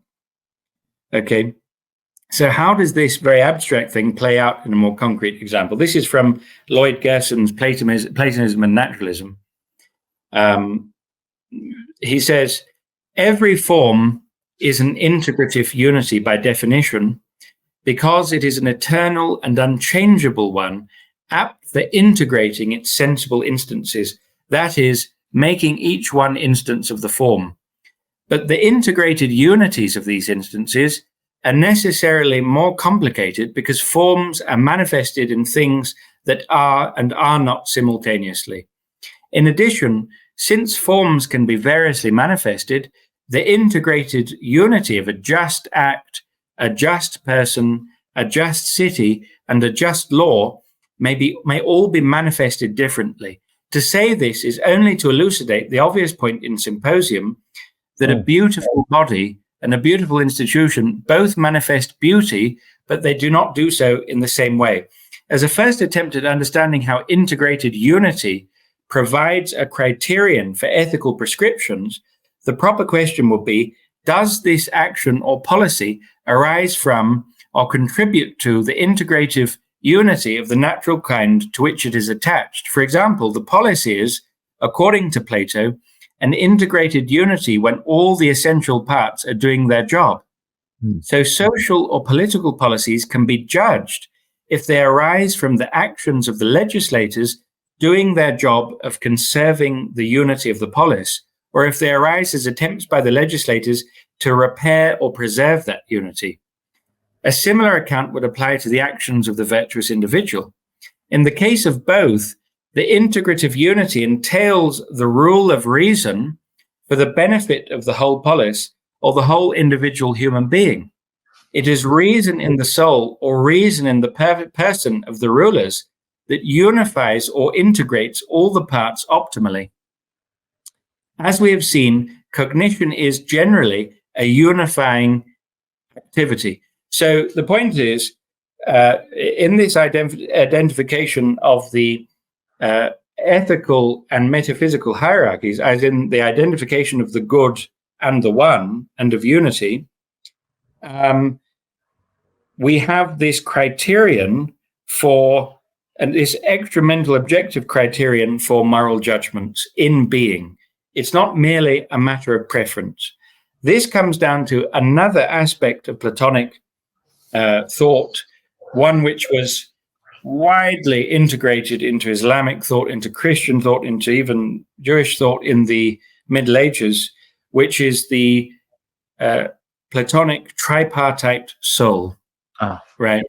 So the Platonic tripartite soul is the idea that our soul, every individual human soul, is fundamentally, in its immanent reality in the world, tripartite. It has three parts. So one is the rational faculty, one is the appetitive faculty, and one is the spirited faculty. Now, to put that more colloquially, you'd say the rational faculty, the faculty of desire, and the faculty of anger, right? So, and to put it in a more philosophical way, the faculty of desire is that which wants to bring that which will benefit itself to itself, right? It's the human being wants to, anything that will be of benefit to it, it wants to have it, right? Anything that will be of benefit to it, it wants to have it. Food, intercourse, whatever it happens to be, it's a benefit, it's a pleasure, it's a good in one way or another. Then you have the spirited faculty, which is the faculty of anger. Again, thinking philosophically about things, what does anger do? Well, it's that which wants to repel that which will harm us. Okay, so it's that faculty which tries to repel what will harm us. We put on a coat against the that's why it's a bit misleading to call it anger. We put on a coat against the elements. We make sure that we live in a safe place. We do all of these various things. Now, food and shelter. One's food on the one hand, on the one hand, and the other's, for example, shelter. It's also that which wants to right a moral wrong. It's what makes you go on a protest against what Israel's doing in Palestine and Gaza. That's the spiritual faculty. So now, what does what is the role of reason here? The role of the rational faculty, which is the third one. The role of reason is to decide between these two impulses of the soul, these two inclinations of the soul, okay, is to make sure that they are placed in their proper hierarchy, that they don't ever overstep one another. And most importantly of all, that one or another doesn't become the ultimate criterion for everything else, such that, in this kind of purported, this imaginary hierarchy, this imagined hierarchy, let's say, of the three, that desire doesn't go to the top, or that anger doesn't go to the top. It doesn't end up. Uses the imagery of, or the metaphor of, a charioteer, doesn't he? Ultimately, we are supposed to be rational creatures who are not in control of our appetites, in control of our passions. That we're not to deny them, but to harness them under the direction of the mind, or the rational faculty of the intellect. So the charioteer is a guy, obviously, in the ancient world who sat on this contraption which controlled horses, like you see in the movies, like Charlton Heston movies. So the idea of having two horses under the control with reins by a charioteer. So the charioteer represents, the human rational capacity, and must be in control of these horses, representing passions and so on. Absolutely, yeah. That's one of the famous images he uses, and incidentally, the whole doctrine of the tripartite soul, which you end up finding in tafsirs, you find it in Tafsir al-Baydawi, it just becomes a standard understanding of one aspect of the nature of the human soul in the Islamic sciences. It actually originates in Book 4 of Plato's Republic, and it comes out of a very specific. Republic. This is the book you everyone. Hang on, I'm going to come out of this because it's such an important work. This Republic by Plato. This is published by Oxford World Classics. This is essential reading. Whether or not you're into philosophy, you understand Western civilization, and it's a blooming good read. It's not dry as dust philosophy like, Kant or Hegel. This is all about dialogue, and it's basically one long dialogue between Socrates and others, and various guys in the ancient Athens. And it's really, really interesting. It covers so many different subjects. We can't go into to now, but this is one of the central works of the West's most famous philosopher, arguably Plato. So do get this if you haven't read it, and do read it. You won't be disappointed. It's a great read. 2,500 years ago, he wrote it. A surpassing. It wasn't just his thought was amazing, but his artistry as a writer, as a dramatist, as someone who writes incredible dramatic dialogue, is also one of his great virtues, I think, as a philosopher. Not all philosophers can write well. Some are unintelligible, but Plato's not one of them. Anyway, that's the advert. It's a really important point. And Plato is actually counted as generally as the greatest stylist of Greek prose of them all. It's actually pretty uncontroversial, just like Shakespeare's pretty uncontroversial, and let's say Dante's pretty uncontroversial in his own realm. It's the same with Plato. So yeah, absolutely extraordinary. So basically, the this comes from Book 4 of the Republic, and from a thought experiment where Socrates imagines a man who, a desperately thirsty man who sees a glass of water. He goes over and there's a glass of water on the table, but then someone that he trusts tells him, no, that's poisoned. You can't drink that water, right?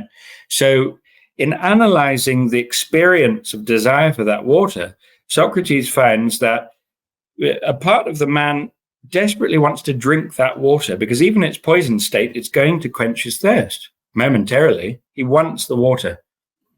But another part of him wants to ward off the harm which is posed by the poison, obviously. So if he drinks the water, his quench will be thirst, that desire will be fulfilled, but at the same time, he's going to die a few minutes later, which is not very good overall. So, these two opposing inclinations, impulses, cannot be the same thing because they're asking him to do different things. And they also can't decide in and of themselves. What needs to decide is another faculty, which is this faculty which weighs up possibilities and places them in an overall hierarchy of what is the right thing to do, of the good, ultimately, in accordance with the nature of things, which is reason, right?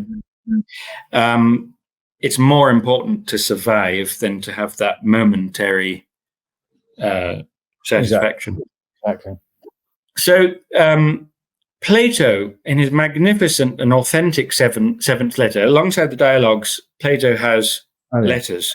It's worth mentioning that we have all of the dialogues of Plato. We don't have his lecture notes. In the case of Aristotle, we have all of his lecture notes. We don't have his dialogues. Aristotle actually wrote many. Apparently, I know, it's extraordinary because it's hard to think of Aristotle writing dialogues, but he did. And all we got is like the Nicomachean Ethics, which is basically lecture notes from his son, which are not very thrilling to read, I must say, or very important, but not exactly a literary masterpiece.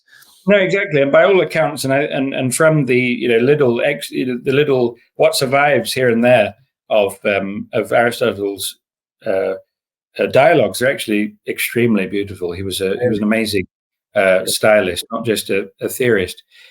But Plato also has these letters, some of which are generally agreed by scholars to be authentic. So the seventh is one of these. And he says that this is a very, very famous passage because it has such important implications for Plato's methodology. He says, natural intelligence and a good memory are equally powerless to aid the man who has not an inborn affinity with the subject. Without such endowments, there is, of course, not the slightest possibility. The study of virtue and vice must be accompanied by an inquiry into what is false and true of existence in general. Wow. It must be carried out by constant practice throughout a long period. And what we're going to see just now is what we're going to turn to momentarily, which is this whole issue of what is the Platonic methodology? Why in the Islamic tradition was this called illuminationist? How is it different from our perhaps conceptions of philosophy as just dry logic chopping? Right? Hardly after practicing detailed comparisons of names and definitions and visual and other sense perceptions, after scrutinizing them in benevolent disputation by the use of question and answer without jealousy, at last in a flash, understanding of each blazes up, and the mind, as it exerts all its powers to the limit of human capacity, is flooded with light. So, knowledge is carried out through this meticulous and often difficult and involved process, but ultimately it leads to a type of vision, right?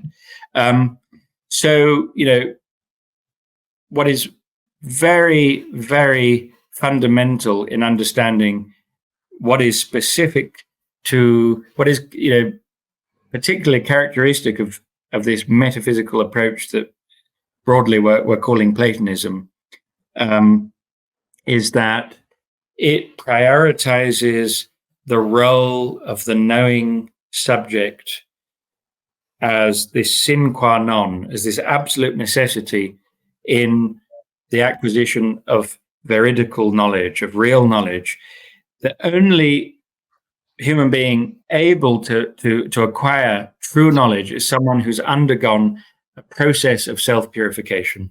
It's the only way that it can happen. And so this is becoming an image of the divine, a very, very key concept in Plato, homoiosis theo. Okay. Now, before I read the very, very important excerpt from Theaetetus, I'm going to reveal the fact that this is included, this idea of homoiosis theo is included in one of the most widely read terminological dictionaries of the Islamic sciences and all of Islamic history, Sayyid Sharif al-Jurjani's Ta'rifat. In his definition of al-falsafa, his definition of philosophy, he uses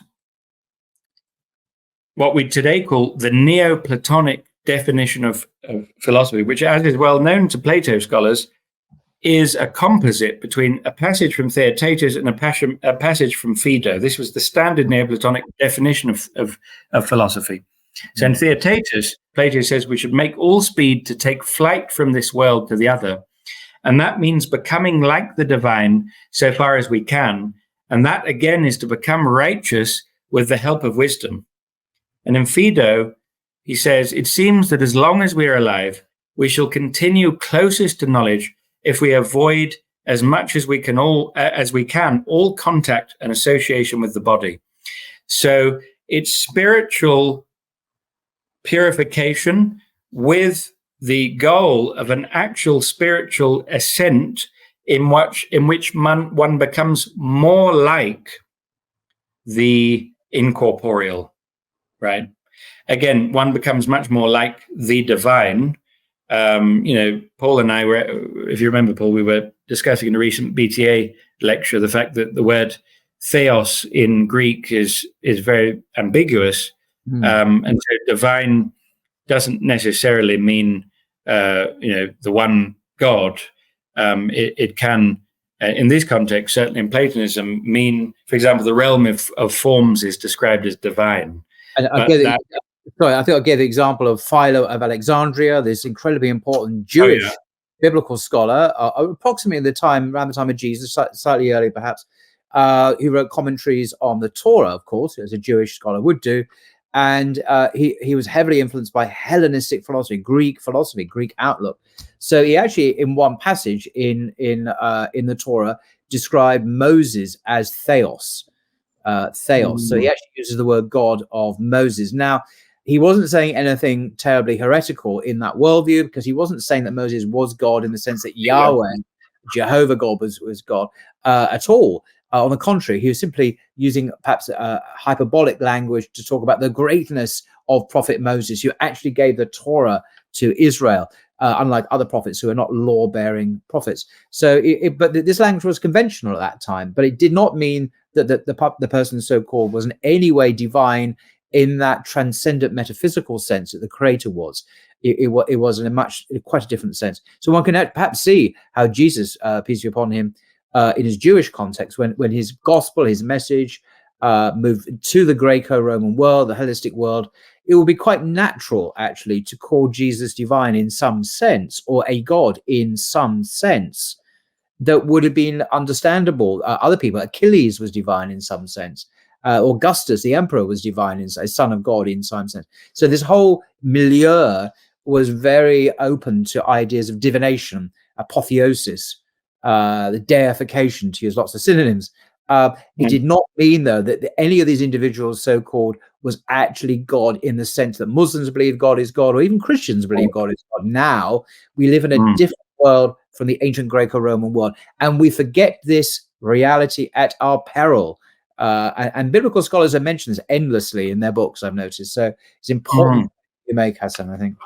Yeah, thank you very much for that. That was very helpful, and this is precisely why, although as Muslims we entirely reject the language, of course, of any use of lowercase gods. For we don't do that. But in terms of seeing beyond the usage to the meaning, there may be an extent to which the meaning is acceptable, and that's why in this very, very orthodox dictionary we have this adaptation. So philosophy is assimilation to the divine. Now, this is straightforwardly, in terms of historical context, is the Platonic homeosis theo. To the extent of human capacity, it's even made even more definite by the fact that Plato, in his own writings, marries this to human capacity, to the extent as limited by human capacity, for the obtainment of endless bliss. And you see this synthesis with revelation as the truthful one, blessings and peace be upon him, sallallahu alaihi wasallam, commanded when he said, take on the character traits of God, right?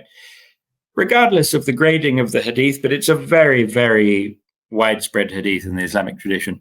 That is, become assimilated to him in all encompassment of the objects of knowledge and detaching oneself from matters pertaining to the corporeal. So again, in this Platonic remedy to the bifurcation of morality and ontology, which ends up concluding that everything is relative, we have this incredible passage from Theotetus, which is going to teach us an awful lot about the nature of this metaphysical vision. So Socrates says, but it is impossible that evil should be done away with, Theodorus, for there must always be something opposed to the good, and they cannot have their place among the divine, but must inevitably hover about mortal nature and this earth. Therefore, we ought to try to escape from earth to the dwelling of the divine as quickly as we can. And to escape is to become an image of God, so far as this is possible. And to become an image of God is to become righteous and holy and wise. But indeed, my good friend, it is not at all easy to persuade people, he could be speaking about the present day, that the reason generally advanced for the pursuit of virtue and the avoidance of vice, namely in order that a man may not seem bad and may seem good, is not the reason why the one should be practiced and the other not. That, I think, is merely old wives' chatter, as the saying is. Let us give the true reason. God is in no wise and in no manner unrighteous, but utterly and perfectly righteous, and there is nothing so like him as that one of us who in turn becomes most nearly perfect in righteousness. It is herein that the true cleverness of a man is found, and also his worthlessness and cowardice. For the knowledge of this is wisdom or true virtue, and ignorance of it is folly or manifest wickedness. And all the other kinds of seeming cleverness and wisdom are paltry when they appear in public affairs and vulgar in the arts. Therefore, by far the best thing for the unrighteous man and the man whose words or deeds are impious is not to grant that he is clever through knavery, for such men glory in that reproach and think it means that they are not triflers, useless burdens upon the earth, which is a quote from Homer, as there are such many such quotes in Plato. But such as men should be who are to live safely in a state. So we must tell them the truth, that just because they do not think they are such as they are so all the more truly, for they do not know the penalty of unrighteousness, which is the thing they most ought to know. For it is not what they think it is, scourgings and death, which they sometimes escape entirely when they have done wrong, but a penalty which is impossible to escape. So the penalty that it is impossible to escape for Plato is the fact that when a man does not behave righteously, when a man, his whole being is patterned upon following evil, he is actually reflecting an ontological reality, which is maximal distance from God. His evil actions are reflecting this maximal distance from God. Whereas when a person is models their life, fashions their life in accordance with virtue, they have actually ascended in their being to the divine realm, to the realm of forms. In that act of purification, they have actually become like the incorporeal realm. They have become a part of the incorporeal realm. They are akin to that realm in their own being. And so they are reflecting a pattern. They are part of a pattern. They are participating in a pattern, which is an elevated realm intrinsically beyond the mere world of flux and change, which is the corporeal realm. They've actually made contact with the eternal realm, and they've actually come to be of that nature themselves. So again, it's this unification of the ethical realm with the realm of metaphysics. So we now come to this point of asking, what is this metaphysical approach that we're talking about? What is Platonism? Now, in the Islamic tradition, Platonism is defined again in this very, very famous, in this very basic way, in the Tarikh Sayyid al-Sharif al-Jurjani. But very importantly, the word Platonism is not used. They don't say al-Aflatoniya. What is al-Aflatoniya? They say, what is Ishraqi philosophy? So the way that philosophy is understood in the Islamic world is there are two broadest methodological approaches, where every other approach, let's say Stoicism, whatever it happens to be, is somewhere in between these two. These two broadest approaches are the Ishraqi approach and the Mashai approach. Ishraqi literally means the rising of the sun. It means the shedding of light. It means illumination, right? I was actually really tempted to call them Enlightenment philosophers. I think, ultimately that would have just been a bit confusing. And confusing. But so you've got the Ishraqi philosophers, they're not called Aflatoni. And you've got, on the other hand, the Mashai philosophers, which are the peripatetic philosophers. Okay, literally the etymology of both terms is the same. In Greek, peripateo means to walk. I walk around, right? And it's because Aristotle used to walk back and forth while he lectured, right? He used to pace back and forth because he was having such elevated thoughts. He had to move up and down. And meshi in Arabic is walking. So al-mashai, it has exactly the same etymology. So he says very straightforwardly, the master of the illuminationist philosophers is Plato, and the master of the peripatetic philosophers is Aristotle, right?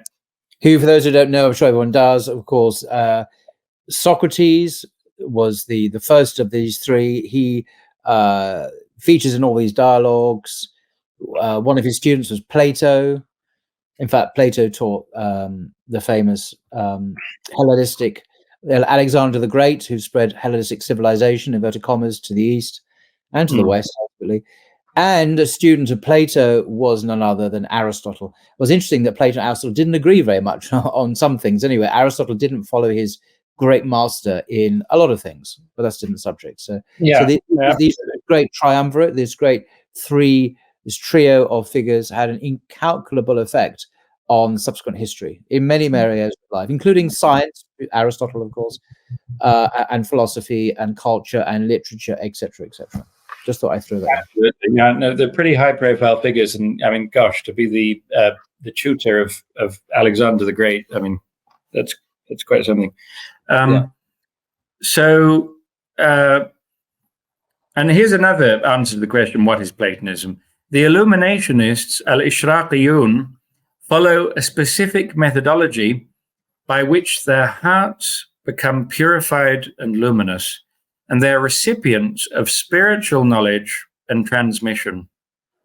So that's from Sheikh Abdul Karim al-Mudarris's Rasail al-Rahma fil Mantiq wal-Hikmah, which is a very important 20th century book in the Islamic sciences on logic and philosophy. So he says very explicitly, they follow a specific methodology by which their hearts become purified and luminous, and they're recipients of spiritual knowledge and transmission. It's not very much like what we usually think of as philosophy.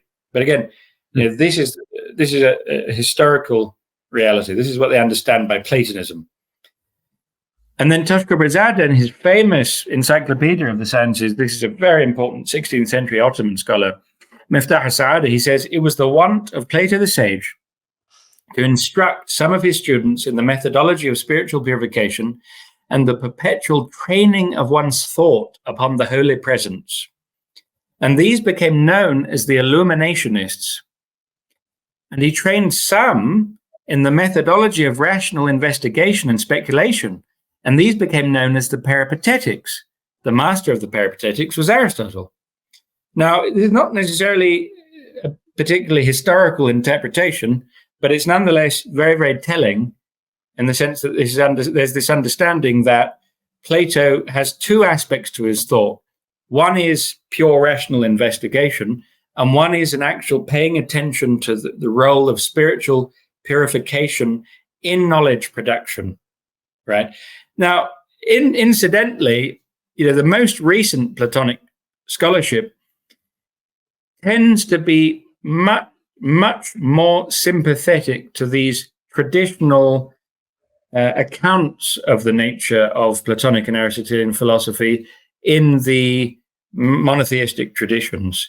So there's a much greater sympathy now that in academia, in the academic study of Plato, than there used to be in most of the 20th century and certainly in the 19th century, to the idea that Plato actually did have two different methodologies, two doctrines, one which was public and one which was not public. One which was much more concerned with spiritual purification and experience, and the other much more concerned with actual rational substantiation. Someone like J.N. Findlay, for example, who's a very, very serious, this is no kind of kooky figure or something. He's a very, very respected expert on ancient thought and so many other aspects of philosophy. He says, Aristotle was, as is well known, he was a student of Plato in the academy for 20 years, but he was probably excluded from Plato's inner circle, where his actual doctrines were taught. So, a lot of he has his reasons for thinking this. So again, what is Platonism? What kind of the plot is thickening here. An important aspect of an answer here is given by Samuel Taylor Coleridge, who we've already seen. He says in his table talk, every man is born either a Platonist or an Aristotelian.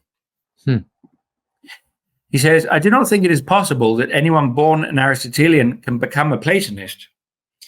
And I'm sure no born Platonist can ever change into an Aristotelian.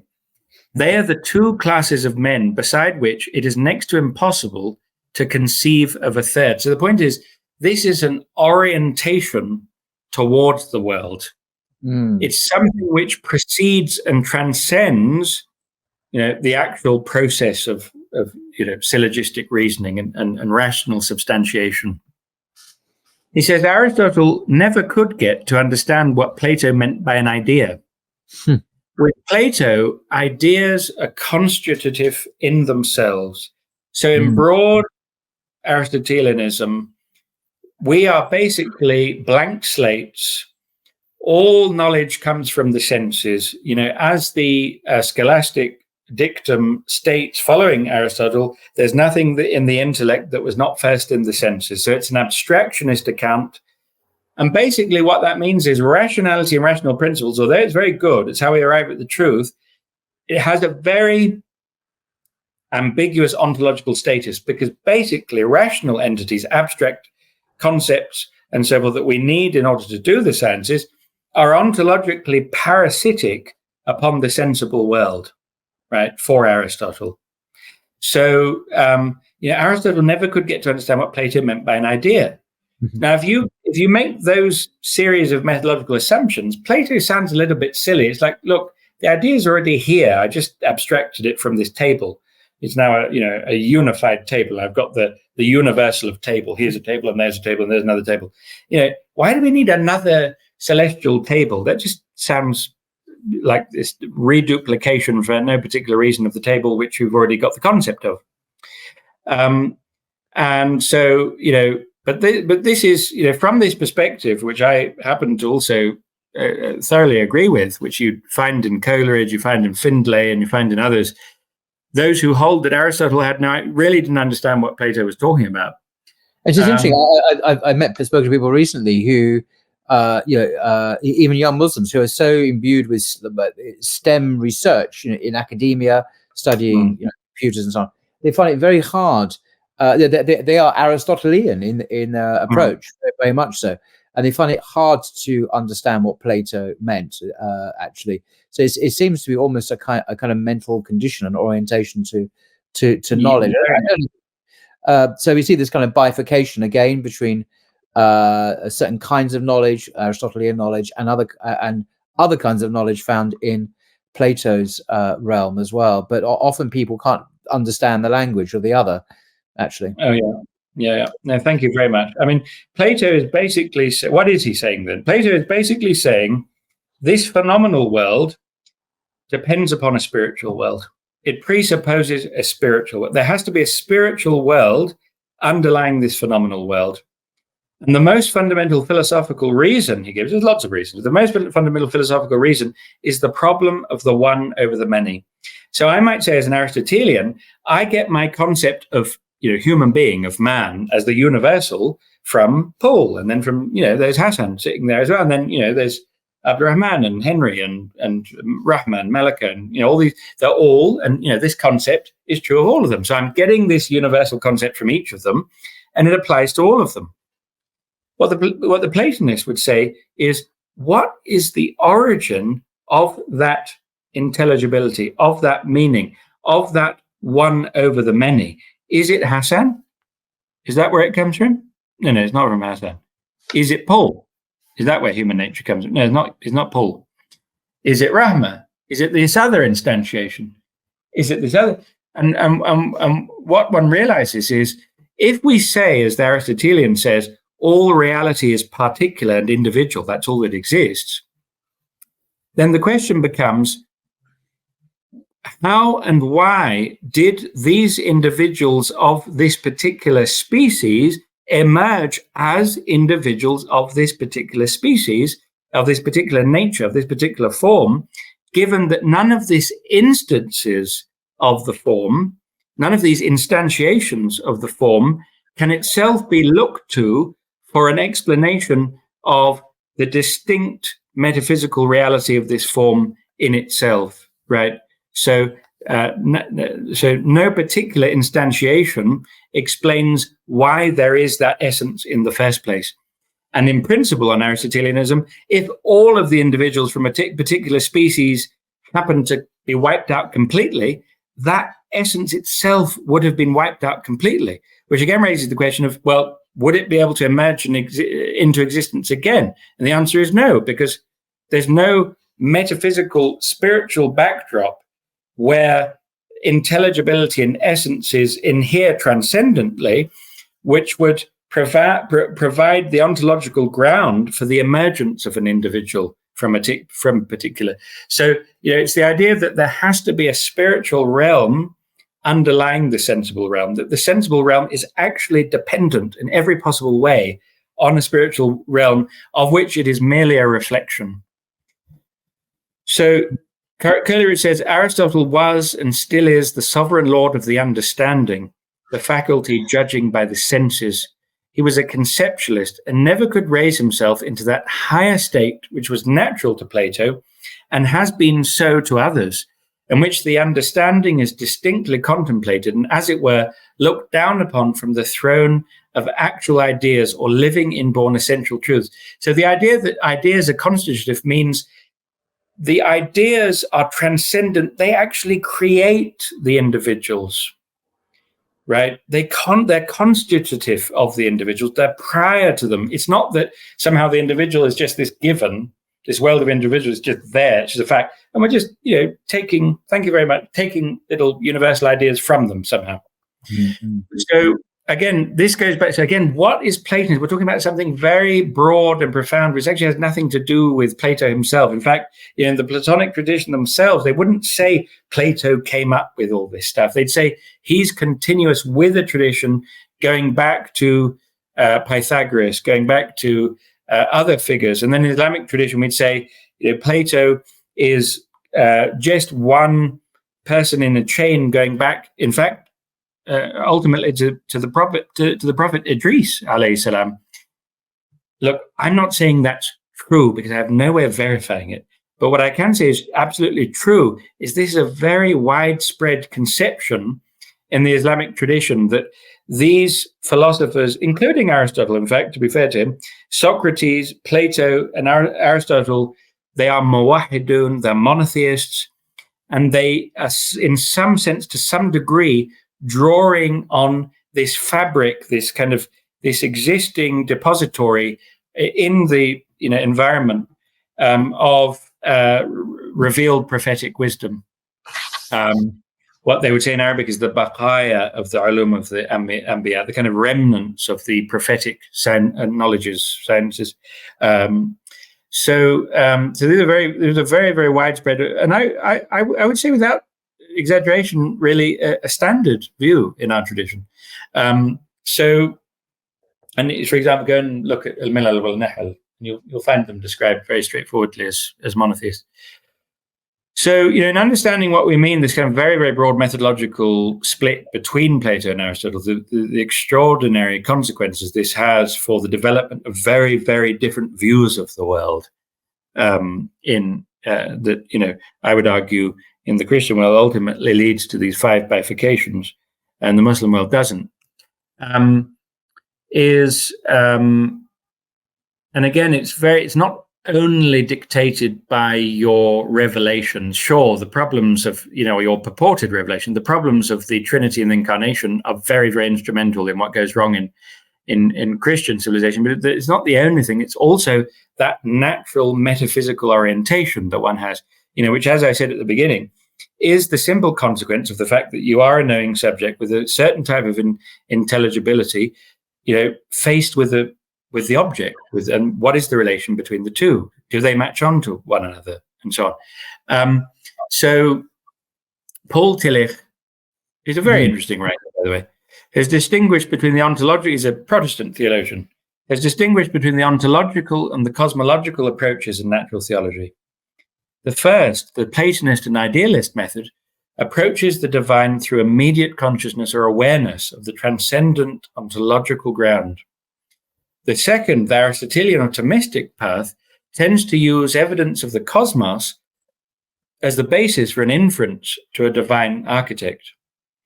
The idealists follow the first interior path. The absolute of God is not to be inferred from the facts or the very contingency of the cosmos, but is intuited or apprehended in consciousness or the structure of the spirit. The distinction between the spiritual and material is such that the transcendence of the divine is not conceived in materialistic terms as remoteness. The refusal to envisage divine transcendence as out and up there, and the absolute as the apex of a cosmic pyramid, has sometimes been mistakenly interpreted as pantheism, when in fact it is the opposite. The enigmatic image of God as a circle whose center is everywhere and circumference is nowhere is the attempt to dispel materialistic conceptions. This is from a very interesting book by my own PhD supervisor at Cambridge, Douglas Headley, who is a reviver of the Platonic tradition.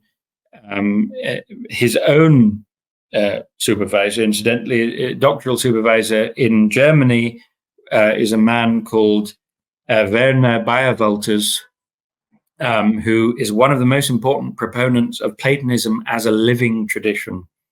Now, Douglas Headley is and also the case of Werner Bayerwalters, these are committed Christians. They're believing Christians.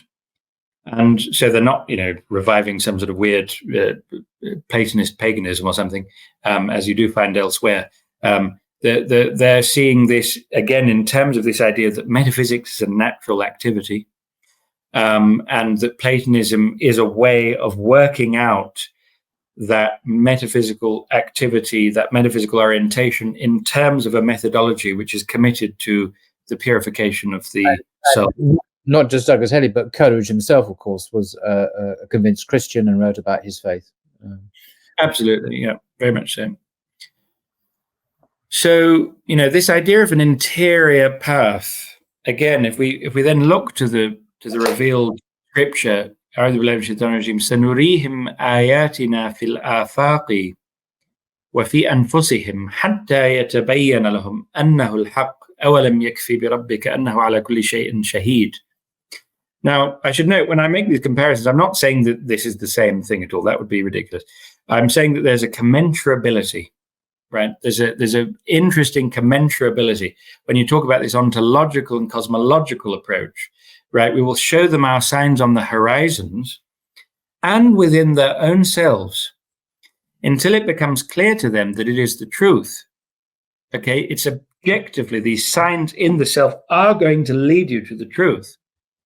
Suffice it not as to thy Lord that he is witness over everything. And then, for example, وَفِي أَنفُسِكُمْ أَفَلَا تُبْصِرُونَ, and in the earth, I'm very sorry for the typo, and in the earth are signs for those possessed of certainty, and in your souls, what do you not see?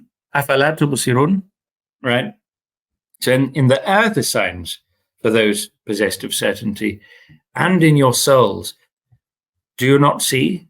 And in connection to this verse, very famous 18th century Ottoman scholar Ismail Haqqi Bursawi cites the words of Al-Ta'wilat al-Najmiyah, the human soul is a mirror of all the attributes of the real. And this is why it is said, whoever has come to know himself will have come thereby to know his Lord. So this is the human soul is a mirror of the attributes of the real, right? And so it's by charting that path, by seeing that, this is a theophany, this is a manifestation of something that reveals the nature of the divine, but that these signs are leading us to try to find the origin of this limited manifestation of the properties, and so to transcend that limited manifestation, to recognize the fullness of that origin in God himself. And so the another very important contributor to the answer of this question, what is this metaphysical Platonism, and how does it help us in this time to deal with the challenges, the intellectual challenges and personal challenges and social challenges of modernity? Well, for Gerson, who's really one of the most important specialists, I think he's now in his early 80s, in Platonism, and again an advocate of Platonism as a living tradition. He's not just a kind of dry academic exegete, but actually thinks that this can solve modern problems. For Gerson, Platonism entails anti-nominalism. It entails anti-materialism. It entails anti-mechanism. It entails anti-skepticism, and it entails anti-relativism, right? Wow. So the Platonist approach is taking care of nominalism, it's taking care of materialism, it's taking care of mechanism, it's taking care of skepticism, and it's taking care of relativism. So it's taking care of an awful lot which is wrong on our list of the 5 bifurcations, right? And this is because Gerson interprets Platonism in this very, very broad sense. He actually identifies Platonism with real philosophy itself, right? And he's saying that anything which falls short of Platonism is in fact not real philosophy. It's going to deteriorate into naturalism, okay? It's going to deteriorate ultimately into these 5 things which it's anti. It's going to deteriorate into nominalism. It's going to deteriorate to materialism, mechanism, skepticism, and relativism. So what is that? He says, so he defines all of this in discussion with Rorty, posthumous discussion, of course. Now, Rorty is about as anti-Platonic as it gets. He says, most of what I have written in the last decade consists of attempts to tie my social hopes for a global, cosmopolitan, democratic, egalitarian, classless, casteless society with my antagonism, my hatred of Platonism. Wow. Okay? But the amazing thing is, he agrees with Lloyd Gerson that Platonism is philosophy. On Rorty's account, the differences among philosophers and scientists are far less significant than their shared commitment to representationalism. Hence, to identify Platonism and philosophy is not to fail to acknowledge that there are people who are call themselves philosophers and are anti or non-Platonists. It is rather to claim that what binds them together is a shared error in principle, an error that is most egregiously and fundamentally found in Plato and all those who follow in his path. Overcoming this error is tantamount to overcoming the enchantment of Platonism, that is, of philosophy. By Platonism, Rorty means the set of philosophical distinctions: appearance, reality, matter, mind, made, found, sensible, intellectual, etc., that he thinks continue to bedevil the thinking of philosophers, as well as those who look to philosophy for some proprietary knowledge. Other important Platonic dualisms elsewhere rejected by Rorty are knowledge, belief, cognitional, volitional, and subject-object. So you see, those who are fully signed up to our 5 bifurcations and real proponents of ideological modernism, you often find want to dissolve these distinctions. They want to say they're not real. Physicalists, for example, who want to say that all of this is an epiphenomenon of physical processes, for example. These distinctions, among others, are the consequences inferred from the principles that together constitute Platonism. By philosophy, Rorty means systematic thought, as opposed to what he calls edifying thought. The manner in which Rorty uses the systematic is broader than the use according to which one might say that Hegel is a systematic philosopher and Hume is not. By systematic, he means having a distinct content or subject matter. Thus, anyone who thinks it is possible for a philosopher to discover a single truth about the world, requiring one or more of the above dualisms, let's say appearance and reality, for example, is embracing a distinctive or special type of error. But self-declared naturalists divide over whether philosophy has a distinct subject matter. Nevertheless, even among those naturalists who insist that philosophy is not replaceable by the natural sciences, there is no one, as Stephen Hawking wants us to think, as Quine wants us to think, there is no one who thinks that this subject matter is as Plato conceives it, as in amongst naturalists. Plato tells us in his Republic in a clear and unambiguous way that the subject matter of philosophy is that which is perfectly or completely real, to pantelos on. That is, the intelligible world, as in the world of forms, the world of the spiritual realm underlying the realm of becoming, which is this realm of flux, and all that it contains, namely immaterial forms or essences, souls, intellect, and the superordinate first principle of all, the idea of the good, which he identifies with the one, God. If Rorty is right, then the denial of the existence of this content is the rejection of philosophy. So what Gerson is saying is, me and Rorty superficially agree. We actually identify philosophy with Platonism. And, Rorty hates philosophy in the traditional sense of Platonism, that which purports representationally to actually be able to get from a place of not knowing the truth to objective truth about the reality of the world, about the nature of the world. He doesn't want all of that. He's a pragmatist. Philosophy is an activity which is edifying. It works for me in my life to think about things in this way, and that's all it should be, and that's all it can be.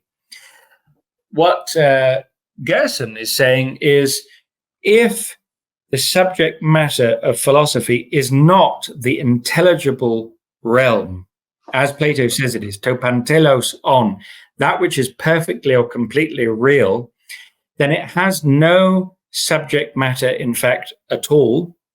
It's not a real science, which is exactly what the mainstream today would tend to think anyway. It's not a real science, and it will necessarily deteriorate into naturalism, right? So exactly the type of philosophy that Rorty wants us to do is what it will deteriorate into if we don't take the subject matter of philosophy, as Plato does, as that which is perfectly and completely real. It will not be able to sustain its realism, its claim to having to be able to depict an objective, to represent an objectively true picture of the metaphysical nature of the world, and it will descend into nominalism, materialism, mechanism, skepticism, and relativism, which naturally go together with naturalism. right? Because if there is no intelligible world, if there are no intrinsic entities in and of themselves, which are transcendent, intelligible entities, right? Non-sensible entities which give the world the meaning that it has, then we're going to, by default, we're nominalists. What purport to be universal natures when we speak of the world in general terms are actually just figments of the mind ultimately, because all that's really there is physical stuff. And so necessarily, and that's the materialism part, and it's physical stuff that is knowable in terms of its mechanistic workings. And we're going to have skepticism because there's no intrinsic intelligibility of the world. There's only our subjective imposition of what looks like intelligibility. And there's therefore going to be relativism. Everything's pretty much as true as everything else because there's no criterion, apart, of course, from my naturalism, which I'm hoping you're not noticed because that is actually objectively true. Don't know how, but never mind that. So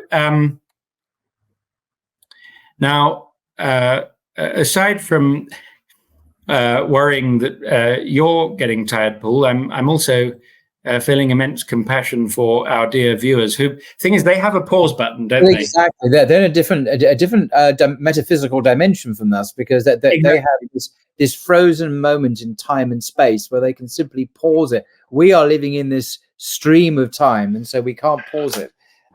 We can't actually pause it. And the thing is that we don't have that many left. The thing is that I know from my own experience.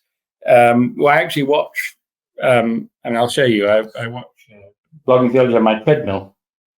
Really? Is that the way to do it?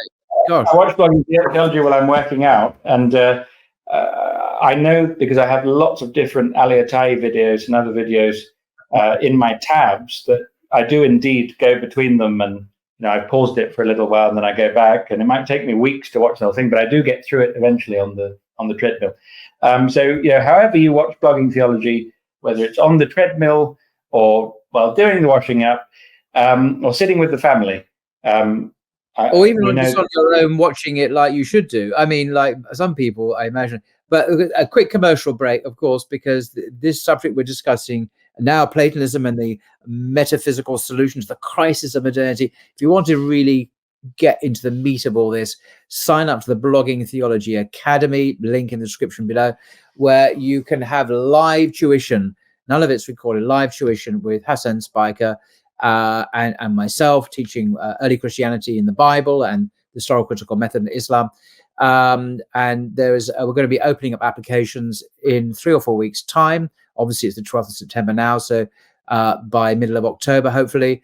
So you can sign up for the course and have quite a high level critique of the Western tradition from Islamic. It's not Islamic studies, it's an Islamic understanding of the Western tradition, but an authentic understanding. We're not straw manning, we're not seeking easy platitudes, we're not being polemical. We want to understand in a very deep way, as we have been now, of course, the subject at hand. So that's a commercial break over. Back to Hasan. Welcome back to the program. So, I fully endorse that ad. So, where are we? I think I will, since we've already got this far, and there's not actually that much left. I just on an aesthetic moment. This gentleman's name. Okay, Schmidt. I get that's a German for Smith. The first name sounds like something out of Harry Potter or Lord of the Rings or Gormenghast trilogy by Mervyn Peake. In fact, is this not from the Gormenghast trilogy by? No, you're right. It's the Gormenghast trilogy that this should be from. Arbogast. Yeah, no, absolutely. Wow, that's a name from the depths of echoing out of the depths of time. I haven't heard that for a very long time. Me neither. In fact, I haven't actually thought those words for about 10 years. Something just come out of nowhere. I don't know where. Yeah, amazing. No, because it just fits Arbogast. Amazing. I mean, how does that work? It's an interesting metaphysical question. Arbogast is so. I think this is an extraordinary name, and I'm going to. And the face is almost fitting for it. It's sort of slightly. Anyway, I'm not going to go there. Is he still very rude? He looks very, very wise, doesn't he? And he is. He is still alive. I actually did my MPhil thesis at Cambridge on, well, it wasn't actually on Modernity and Plato, but Modernity and Plato and Arbogast Schmidt's book was a chapter. Because I was so inspired by his book. It's a really extraordinary book. I would put it with, Charles Taylor's A Secular Age and books like The Unintended Reformation and, After Virtue and For All Its Failings, as really, really key reading for understanding philosophy of modernity. Robert Pippin's Modernism. Having a name like that just adds credibility in my eyes. It does. I mean, before even read a word, clearly he has something intelligent to say. I agree with that. Anyway, he was very gracious and very helpful, and actually gave a rave review of my thesis. Anyway, I was very pleased by that. So modernity and Plato, two paradigms of rationality, key work. Now, to sum what he's saying, what he's up to there, very, very succinctly, hopefully, what he's saying is we, in our modern world, cannot understand the pre-modern world properly, most of the time, most of us, because we have this illusion of a single, unitary, neutral conception of rationality, yes, which is a false standard by which we judge the past, because actually, yes, the broad pre-modern conception of rationality, what he's saying, the pre-modern paradigm of rationality, because he's saying here in the subtitle, two paradigms of rationality, is a completely different conception of rationality to the modern conception of rationality. And what he means by modern is actually, it's a technical historical term, which is the emergence of modernity is dated in different ways. Sometimes it's dated to the Reformation, sometimes it's dated to the scientific revolution, sometimes it's dated, but anyway, the point is, there is a thing that is recognized by historians called modernity. I just wanted to reassure the dear viewer of that. So you said there's only one viewer left. It's in the singular. No, because of that pause button, I'm pretty sure there's at least 5 viewers left. Oh, 5. So basically, his view is there are two completely different paradigms of rationality. The pre-modern conception is what he broadly calls the Platonic Aristotelian conception, which is that rationality is about you start in your situatedness in the sensible world, but that's not what you're trying to get knowledge of. That's just one aspect of it. That's just some of your, what you might call your pre-scientific ingredients is sensible knowledge. What you're trying to get to in the procedure of the exercise of the rational powers is you're trying to arrive at the intelligible world which informs the sensible world and everything else, and the mental world, and the metaphysical realm.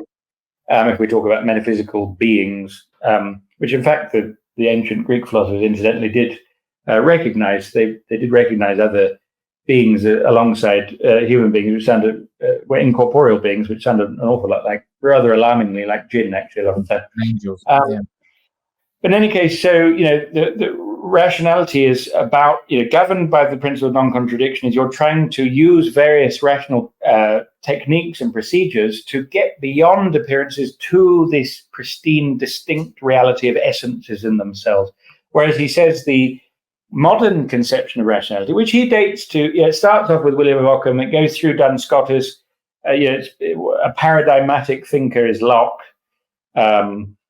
in advocating this new conception, is this idea that the basic atom, the basic unit, the fundamental principle, the source of all true knowledge is the individual sensible particular, the empirical thing. And the empirical thing is where all the real knowledge is to be found. It has an almost mystical, almost ironically, has an almost mystical quality, because the empirical thing contains more dimensions in itself than we'll ever be able to rationally grasp. It is the be-all and end-all of knowledge. And all of our rational apparatuses are parasitic upon that empirical particular. They only arise from it. They can only be justified in terms of it. And they will always fall short, because they are less than it, of the fullness of that empirical thing. So they're and this is why you have theorists of the philosophy of modernity like Charles Taylor who talk about this modern conception of reason in terms of concepts like instrumental, or with descriptions like instrumental reason. right? The role, if reason is parasitic upon the physical world, then there's no chance of it getting behind the physical world somehow to tell you the true metaphysical nature of things. And so reason's role is going to become fundamentally instrumental. It's about adapting means to ends. It's about finding clever solutions for your technology to make your iPhone 17 even better than your iPhone 16, and things like that. And so, when we, and in terms of the conception of rationality and the purported neutrality of that conception, when we talk about the modern world as kind of preeminently rational, it's actually instrumental rationality that we are even talking about. It's not a conception of rationality which the pre-modern person would necessarily have recognized much that was familiar within. So, in any case, Arbogast says, in spite of much admiration and the high regard Plato has always been held in, there is a break in the relationship of early modernity and modernity toward him. The result in distancing from Plato is not incidental to modern thinking. It is virtually a dogma of all critical thinking that something like an independently existing essence of objects cannot exist, and that were it to exist, it certainly could not be recognized. Wow. This, however, is precisely what Plato stands for. He is the real exponent of, in the modern polemical language, of a pre-critical dogmatic philosophy that could still be of the view that there exist transcendent substances, defining characteristics, ideas accessible to reason alone, knowledge of which would make possible an adequate explanation of the world without recourse to empiricism. The reference to Plato is not the starting point of work on this book, but the result of much wider inquiries. Together with colleagues and pupils who participated in a research project over several years, I tried to answer the question of why one finds so many remarks in influential texts since the break with the Middle Ages to the effect that the modernity arising from this break is engaged in a quarrel, or a direct confrontation with antiquity. Even a quick glance at the various forms of this quarrel make clear that this consciousness is characteristic of modernity's self-understanding. Post-medieval modernity does not just distinguish itself from antiquity through a heightened consciousness of a contrast, but extends this attitude to virtually everything non-modern, and thus also to all cultures which did not develop out of European Western culture. Wow, that's it. He introduces that political dimension as well. That's very interesting. Yeah, absolutely. Yeah, it's very significant for what we've been saying about the purported neutrality and universality of modernity, when in fact it's reacting to a very specifically European lineage, but it universalizes that to anything which is not itself.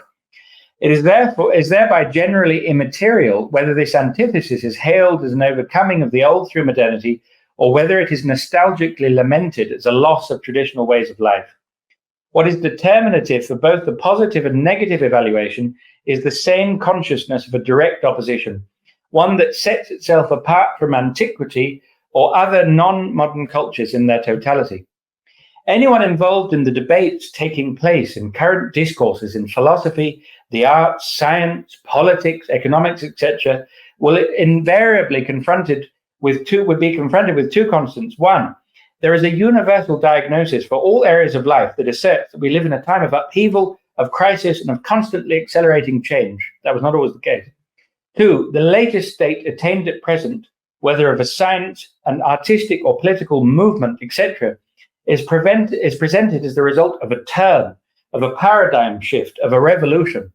Thus, the latest brain research does not simply offer an admittedly significant improvement over its immediate predecessor, but makes discoveries that revolutionize the old understanding and usher in a completely new paradigm. Something analogous holds for practically every other area. Of course, this way of thinking, for which change occurs primarily as a revolution, is not new at all. It is not just the 20th century that presents a whole host of such turns: the turn towards the unconscious, Freud; the turn towards language, Wittgenstein; the turn towards a philosophy of embodiment from Herder to whoever that is, the turn towards feeling, emotional intelligence. And recently, he's got lots of obscure German references. This is translated from German. And recently, the turn towards the picture. For many people, German.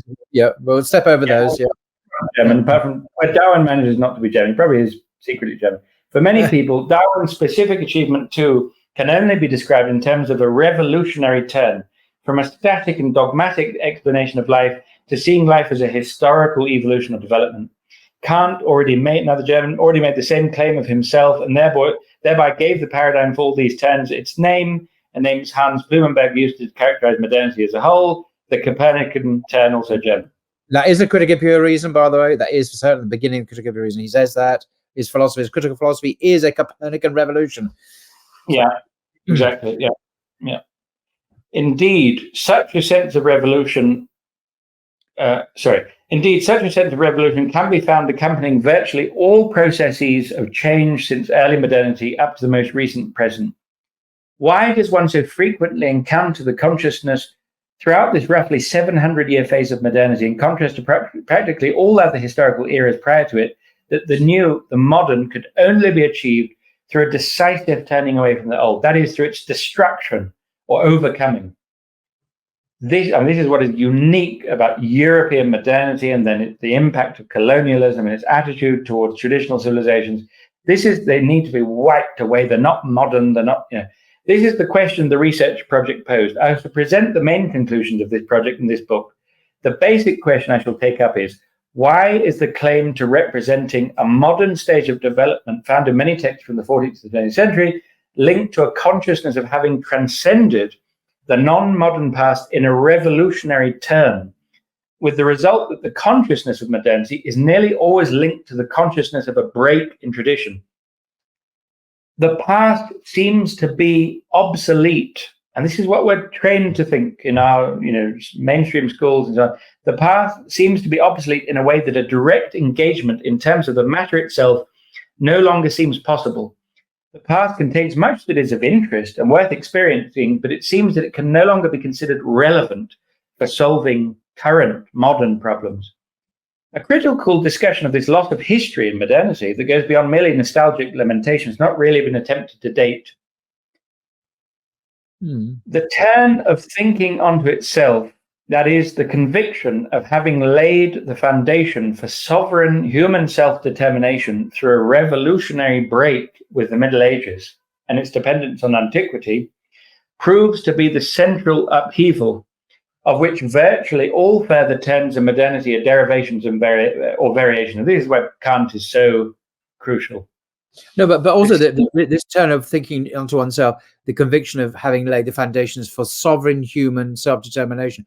This is there in the Renaissance, isn't it? In so many, we have a positive estimation of the human worth, the human being, as opposed to the earlier, the human being is a groveling, is a sinner before the holy God. And now you have man is the humanism, human being is the center of this new revolutionary worldview. And that this is straight out of the Middle Ages, not even the Enlightenment yet, way before Kant, I think. Absolutely. No, it goes way back, and one mustn't think of these, be anachronistic really about the origin of these ideas, because they exist in a seed form way back. Absolutely. Man is the measure of all things, which starts to be revived in Renaissance period. Michel de Montaigne, of course, who was a contemporary of Shakespeare, very much humanist, human-centered. Shakespeare was a humanist, the center on the human. It's all there way before Kant. Absolutely. Yeah, I mean, Kant is really just he's the kind of Aristotle of modernity. He comes and he systematized it all. That's why it's significant. It's not because, as you say, it wasn't already substantially there. It was only possible for him to do that because it was substantially there. The central impulse in this turn onto itself is the acceptance of empirical reality and one's own existence in the here and now. As the sole yardstick of insight and action, only that which is presently there and can be centrally experienced and verifiably exists is recognized as being real, and as something thought can draw on Okay, we're talking about the second conception of reason, informing its concepts. So it has to be rooted. That's why here, empiricism and then leading ultimately to positivism, the Vienna Circle and that stuff, it has to be rooted in something which is testable and empirical, and and it's something thought can draw on informing its concepts. This conviction was originally, and is even today, anti-Platonic in intent. Okay, it rejects the Platonic doctrine of a reality to ideas, that is, of a thing itself, that is recognizable in a purely rational way, and instead insists on the immediate evidence of sensually experienceable individual objects. Historically, this development through which this anti-Platonism became accepted as the virtually unanimous conviction had several phases. However, even after these speculative theories were allegedly overcome, Plato remained and remains the antipode in relation to whom the individual critical turn is executed each time. And I would say Plato may remain that in relation to philosophy and metaphysics, but Islam also remains the quintessential anti-modernist religion, deen, much more than just a religion. It's a whole way of life. And then I think is why there's a special animus towards Islam in many circles in the West, because it hasn't really given into this modern project in the way that Catholicism has since the Second Vatican Council, since Protestantism did in seed form from Martin Luther, around the individual, the self before God, and so on. So I think that's why Islam is unreformed and unchanged, and that's its great offense, I think, for many people in the West anyway.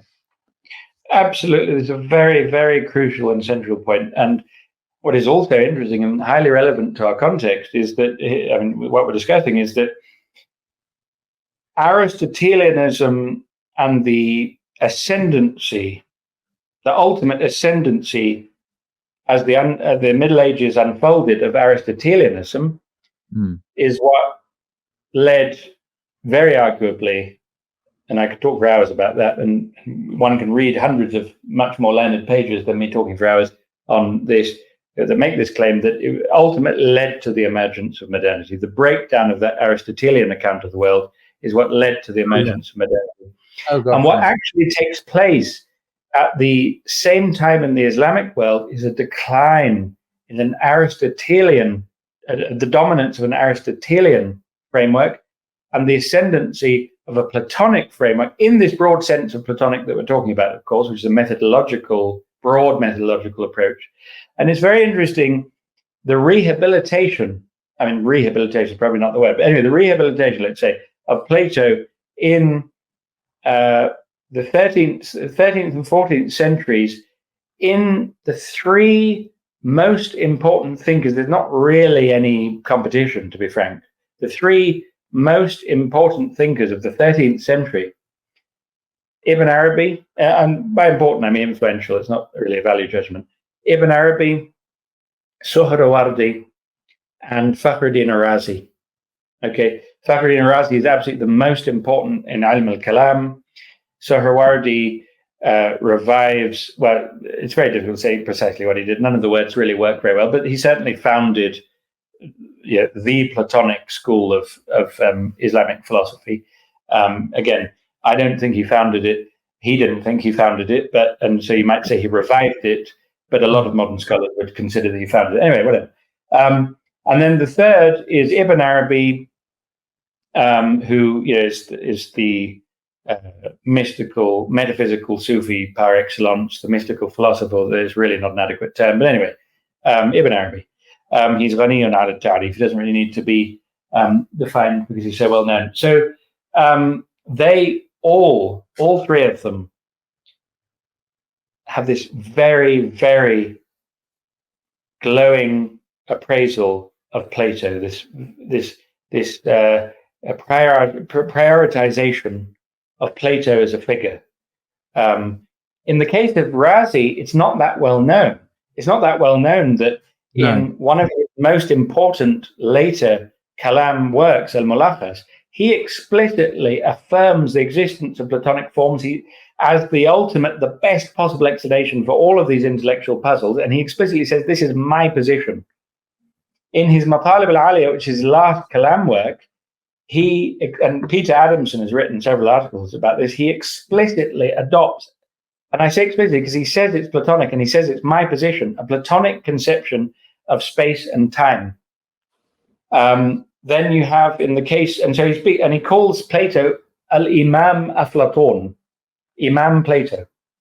In some places he says al-Azim Plato. In some places he says al-Imam Plato. And you have, for Suhrawardi, Plato is, of course, the most central intellectual figure for his philosophy. And then there's also the alleged quote by Alfred Whitehead, who remarked, as philosopher from the 20th century, the safest general characterization of the European philosophical tradition is that it consists in a series of footnotes to Plato. This idea of the rest of philosophy after Plato consisting of a series of footnotes to his... Well, I mean, that would very much include Aristotle. I mean, Lloyd Gerson has a very wonderful book called Aristotle and Other Platonists. Where I mean, he says that, look, Aristotle's just a Platonist. I mean, he's a very recalcitrant Platonist and a very rebellious Platonist. But at the end of the day, what he shows in the book is really worth reading, is that there's no such thing as Aristotle without Plato. It wouldn't have been possible. No such thing. And the vast majority of doctrines, literally the vast majority that we think we associate, we think Aristotelian, we associate with Aristotle, are all found in Plato. You can find them somewhere. And that's the thing about the dialogues. They are so rich. You can find almost everything. Do read Plato's Republic if you have a chance. Easily available online. This is the Oxford University Press edition with an excellent introduction. Do read. It's great fun. It's not dry philosophy at all. Very creative, rich, very expansive, covering many subjects, which we're not going to go into now. No, we're not going, because we've already gone into too many things. However, I have to say, I know that you do have videos which are 4 hours long. We've got 6 hours long at one point. So this is by far not the longest, even though it's 3 hours. It's actually quite short. Yeah, I'm just reassuring short compared to some of them. It's really quite short. Yeah. So anyway, finally, why is it beneficial to study Platonism and the school of Ibn Arabi under conditions of late modernity? And if we were to say it less in a less controversial and loaded way, how about we say, why is it beneficial to study the exemplarist methodology under conditions of modernity, or the Ishraqi methodology under conditions of modernity?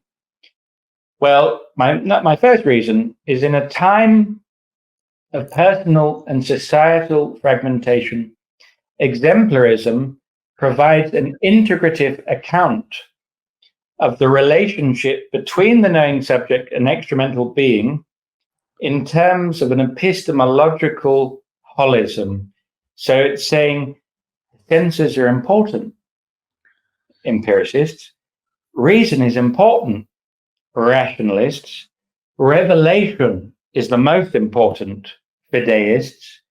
And even you esoterists have a place, because the spiritual experience is very important as well. We need all of them. God endowed us with all of these faculties. And look, I don't want people to become Platonists.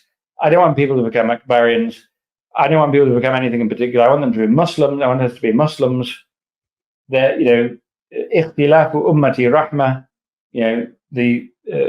The differences of my community are a rahmah. They're a mercy. We don't want this homogenization of Muslim orientation or thought, intellectually speaking, because there is a richness there. There's something to be found in every perspective, and a lot of it is suitability. Individuals are different; they might need something different. That might be their route to the truth.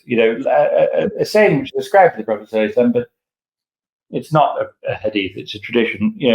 it's a later tradition. As far as I understand, the ways to Allah Ta'ala are as many as the breaths of creation. This person's coming from here, and this person's coming from here, and every human life is its own story. It's its own, its own little world in a way. I don't at all want to enforce and say this is better, this is whatever. But what I'm advocating is that every Muslim who wants to engage in an intellectually serious way with the problems that we're facing as an ummah today, with the problem of renewal and tajdeed and on an intellectual level, could try to understand the contribution offered by these approaches, the specific defining characteristics of the exemplarist or the Platonic or the Ashrafi approach, to understand its real seriousness as a living option and what it has to contribute, because we live in an age as Muslims and beyond the Muslim world as well of historical myopia. We tend to have a very unrealistic conception of the Islamic past, which is perhaps woefully unaware of the actual historical significance and influence of this way of looking at the world. And it was really influential. And by the way, there's a parallel. It's funny you mentioned that Whitehead statement, because there's a parallel statement saying that all of the subsequent history of Islamic thought after Ibn Arabi is a series of footnotes to Ibn Arabi. Really? Now, I've not heard them. Gosh. Yeah, now, I'm not actually even saying, I think that's hyperbole. I think it's hyperbole. I mean, a well-known specialist on Ibn Arabi called James Morris is purported to have said that. Or maybe it was William Chittick, but I think it was Morris. Anyway, that doesn't matter. I think it's hyperbolic. He didn't intend it in that way. He meant it quite seriously. And someone could say the same thing about Al-Ghazali. They could say the same thing about Ibn Taymiyyah. They could say the same thing about whoever. But the point is, this kind of, what's called ta'assub in Arabic, this fanaticism for my own favored, intellectual imam, and that leads us to try to diminish everyone else and their actual historical significance, I think is highly problematic. So again, it embraces and this is not to say there isn't epistemological holism to different degrees in other approaches, of course. It embraces the ethical and aesthetic as prerequisites to truth. Again, why is epistemological holism important? Because it seems to be encouraged by the very Quran itself. Right? And as we've explored in many of the verses that we've looked at, it embraces it's not advocating empiricism. It's certainly not advocating rationalism. It's not advocating fideism, because it uses rational arguments, and it's not saying exclude the spiritual, because there's lots of reference to what happens between Khidr and Sayyidina Musa. Him being taught knowledge directly from the divine presence, and so on. Embraces the ethical and aesthetic as prerequisites to truth, unites ethics to ontology. It avoids mere conceptual analysis by prioritizing the purification of the knowing subject as the sine qua non of veridical cognition. So it's not just this dry conceptual analysis. You've got the symposium, which is the exploration of the nature of beauty. You have these very rich ethical discussions. There's this real, the whole panoply and color and music of the fullness of life. It's not just philosophy as this dry academic exercise, which I think is really important, specifically in a time where we tend to live very atomized, very socially distanced lives. We're not embedded in communities anymore, where there might be access to really satisfying, fulfilling, manifestations of these various human needs. If you're in the Ottoman world in 200 years ago, you'd be constantly refreshed by this incredible architecture, these incredible sounds, and you'd be going to the tekke to have a majlis dhikr. I mean, let's say you were studying some very dry logic in the madrasa, but you'd nonetheless be enriched in all these other dimensions. It wouldn't be isolated, and that's the great danger of the part.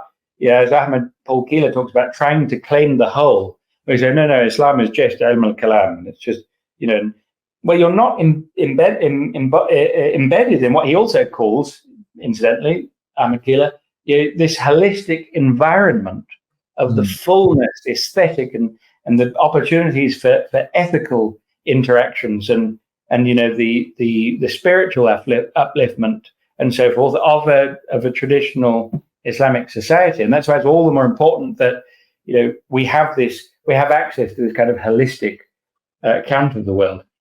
Now,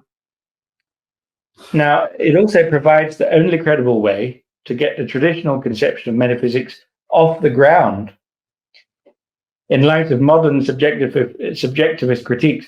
Now, there's I'm convinced of this, and my 20 years of I'm sorry to say it in that way, but it is approaching 20 years of spending all my time studying philosophy has led me to this conclusion. And it is a cliffhanger, and I'm actually not going to go into it because it would take too much time. So, perhaps if you, just to take another commercial break, if you do apply to BT Academy, I'll explain to you exactly how this works, very systematically and completely. But I do believe that the only credible way to get a traditional conception of metaphysics off the ground in light of modern subjectivist critiques like that of Kant, and by traditional conception of metaphysics, I mean the traditional idea that metaphysics is a science, it's the highest science, it gives you actual knowledge of reality. The only way to do it is in terms of this this exemplarist approach to philosophy. The reason being that I would claim it was Aristotelian immanentism and the failures of that Aristotelian immanentism that exactly led to the dominance of these subjectivist critiques, because they critiqued Aristotelian immanentism and they were right. They were right that it doesn't work. So in any case, that's an unsubstantiated claim. I was going to slightly substantiate it there, but that's another half an hour, and I'm feeling pretty bad for making Paul sit there for 3 hours and 10 minutes. So I'm going to stop. No, it's been an absolute privilege. Gosh, as we go back in time, and we can see all these slides, amazing. And why I thought I was going to get through those in an hour and a half, even though I've done like millions of presentations, I have no idea. There we go. There's the title. And the Metaphysical Solution to the Crises of Modernity by Hasan Spiker. Thank you very much indeed for your extraordinary erudition and your expansive explanations. And as we said earlier, at the end, we will talk about Blogging Theology Academy, which has been going. We're now in our second semester. The website link is in the description below. Have a look, and we're opening up applications for next academic year, not for now, but for the next academic year, early spring next year, inshallah, where all of these issues are studied in great detail, as well as on Hasan's course, on my course. We study Christianity, the Bible, the Christian tradition, and the rise of the West and Reformation, and so on, which is overlapping to some extent with this as well. So have a look at that.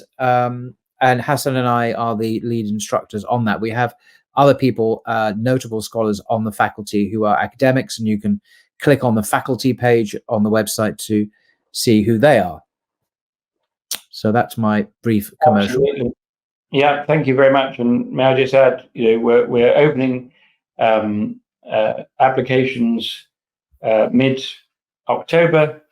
Some of the notable names in our guest lecturers are visiting faculty, Dr. Ali Atai, who's been incredibly popular. He's actually teaching students how to read Greek, how to read Hebrew.